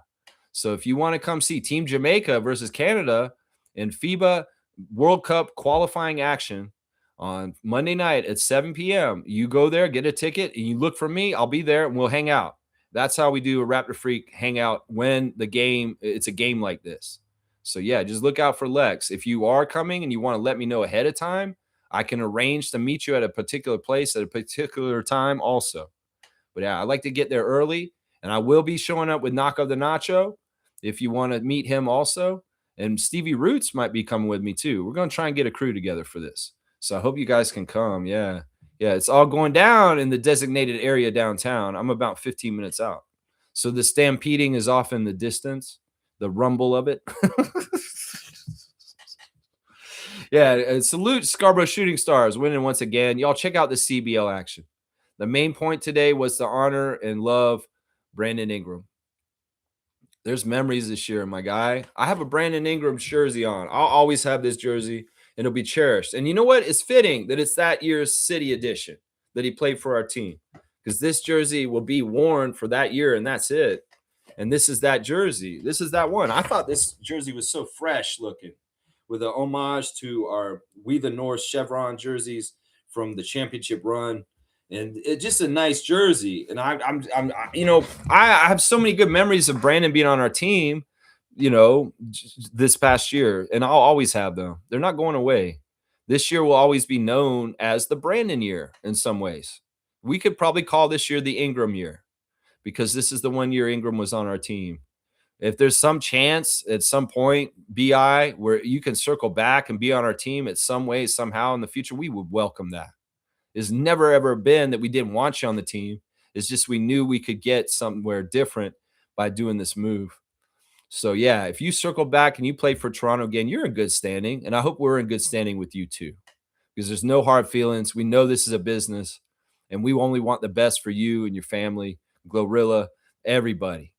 So, yeah, that's the main point right here. We appreciate you, and I hope that you appreciate us also. I'm sure you do, deep down inside. I'm sure you do. Yeah, let's see. Seymour's saying, I put some people onto Saskatoon Mamba. We watched the game yesterday. Awesome. You watched that game up in Whitehorse. You guys were watching the first ever game played in Yukon. That's awesome, man. Yeah, they are from Prince Albert, Saskatoon. Hopefully they get a squad. That's the thing. They're exploring to expand. I don't know if they're going to be wanting making trips up the Yukon all the time for the league. That'd be a trip from Montreal to go all the way to Yukon to get a home game up there. But we'll see. I'm sure the CBL would love to expand from the 10 teams they already have. And we got to find the viable communities that are far enough away to really make it work. Because we do want to reach out and get all the pockets where people may be interested in watching some basketball. Heck, if they can fill arena in Saskatoon for the Mamba, yeah, we could do it anywhere in the country, I'm sure. It's tougher to do it out in the Maritimes. Getting to Newfoundland is so hard to get to St. John. Halifax is a stretch to get all the way out there. And I think we had a team in Halifax at first, but it was economically tougher to do because of that travel and the economics. So as the league expands and maybe it does better money wise, maybe we are able to revisit places like Halifax or St. John, St. John or Fredericton or, places north, like in the territories. Yeah. Yeah. There should be another team in BC. There should be, there's 2 teams in Alberta. There should be maybe another team in Manitoba. There's places to expand to. Brandon would be a good city to put a team in. It may be a little too close to Winnipeg, but maybe Brandon's right, or maybe Roblin. Maybe Roblin's too far north and not big enough. I don't know. But yeah, we can find these other communities. And if people love it and they're like from different places, maybe they write into their newspaper and say, we should get a CBL team in our community over here in Prince Albert. That's right. Yeah. Awesome. Thanks for turning people on to the CBL, Seymour. Yeah. It's a fantastic league. It's a great product. And honestly, I like having a backup plan just in case something goes weird with the NBA. Having a Canadian Elite Basketball League to watch basketball in is awesome too. And it's the off season for the NBA. It's the summer. So yeah. All right, y'all. Thanks for appreciating and loving Brandon Ingram with me today. BI, man, you're awesome. You're really, really a good dude. I didn't really know much about you until you came to Toronto. And now the more that I got to know about you, the more respect and love I had for you, man. Because there's a lot of things you can do by judging a book by their cover from far away, and you don't really get to know them right. But then when you do get time with them and you get to see how they are, you're pleasantly surprised. And Brandon's definitely that kind of dude, man. He's definitely that kind of dude. The more you find out about him, the more impressed you are with him. I would say that. That's true. That's true. That's right. Seymour saying 8 cities out west that can get teams: Red Deer, Medicine Hat, Lethbridge. Yeah, those are all in Alberta. Y'all already got Edmonton and Calgary. We'll just have to see. I mean, we definitely need teams to balance the East and the West. And obviously in Ontario, there's a lot of different places. We could go to Barrie. We could put a team in Barrie. Newmarket could, maybe it's a Barrie Newmarket team. Maybe it's Newmarket and not Barrie. We could put a team, out here. We could put another team. We could put a team in Windsor. We could put a team in, we could go back to Hamilton and put a team back in Hamilton because the Hamilton team went to Brampton. There's different things. We had a team in Guelph. One of the teams, I think it was Winnipeg. Winnipeg was actually Guelph Nighthawks, and they lost their team and they moved that franchise to Winnipeg and became the Winnipeg Sea Bears. So there has been some cities that have had CBL teams that have lost, though, like Hamilton and Guelph. But we can always circle back and maybe revisit those markets later, right? Moose Jaw, Saskatchewan, and Prince Albert. Regina's definitely one. They should have Saskatoon versus Regina because in some ways you want to cultivate those rivalries. And, Edmonton to Calgary rivalry in the NHL is huge, right? We have a battle for Toronto that, as Rod Black has called it, when Scarborough plays Brampton. Scarborough versus Brampton is the battle for Toronto. Ottawa versus Montreal is a little bit of a grudge match. Yeah. So we want to get those teams that are close to the other team. Winnipeg and Vancouver are getting a really bad rivalry right now. Really bad, with some bad blood, especially because that fan tried to fight the Vancouver team, the Winnipeg fan. So yeah, CBL expansion. Go support it. Support Canadian industry. And once again, y'all, Mushroom Meadows. You can't go wrong with one of these kits. It's so simple to do, and you'll have food that's very interesting. That's very good, honestly, and it could actually help your brain. So there you go. All right, y'all. Thanks for watching the Raptor Freak stream. Tomorrow we're back on Tempo duty. We had a week off from Toronto Tempo. They're back in action tomorrow here in Toronto against the Dallas Wings. So I'll have the preview tomorrow morning for Wings at 3 p.m. versus Toronto Tempo. Latest lineup news, the referees for the game, and my insights on keys to the victory. So yeah, I hope you'll join me for Toronto Tempo hosting Dallas Wings, Paige Beckers, and Azizi Fudd in the game tomorrow. Yeah, and hopefully we'll have some good news about maybe some of the injury news with some of our players on the Tempo while we've been on break. We'll have to see. And also we got to see the new player, Ornella from France. Yeah. All right, y'all. Thanks for watching Raptor Freak stream. I appreciate y'all's support. And let's get out there and share the love. Don't be like Alan Tam and share the hate. Let's share the love because this country needs more love than ever. The whole world needs more love than ever. And love is the weapon that will win it all in the end. Trust me, it will. That's right. So let's do it this way. Let's go, Raptors!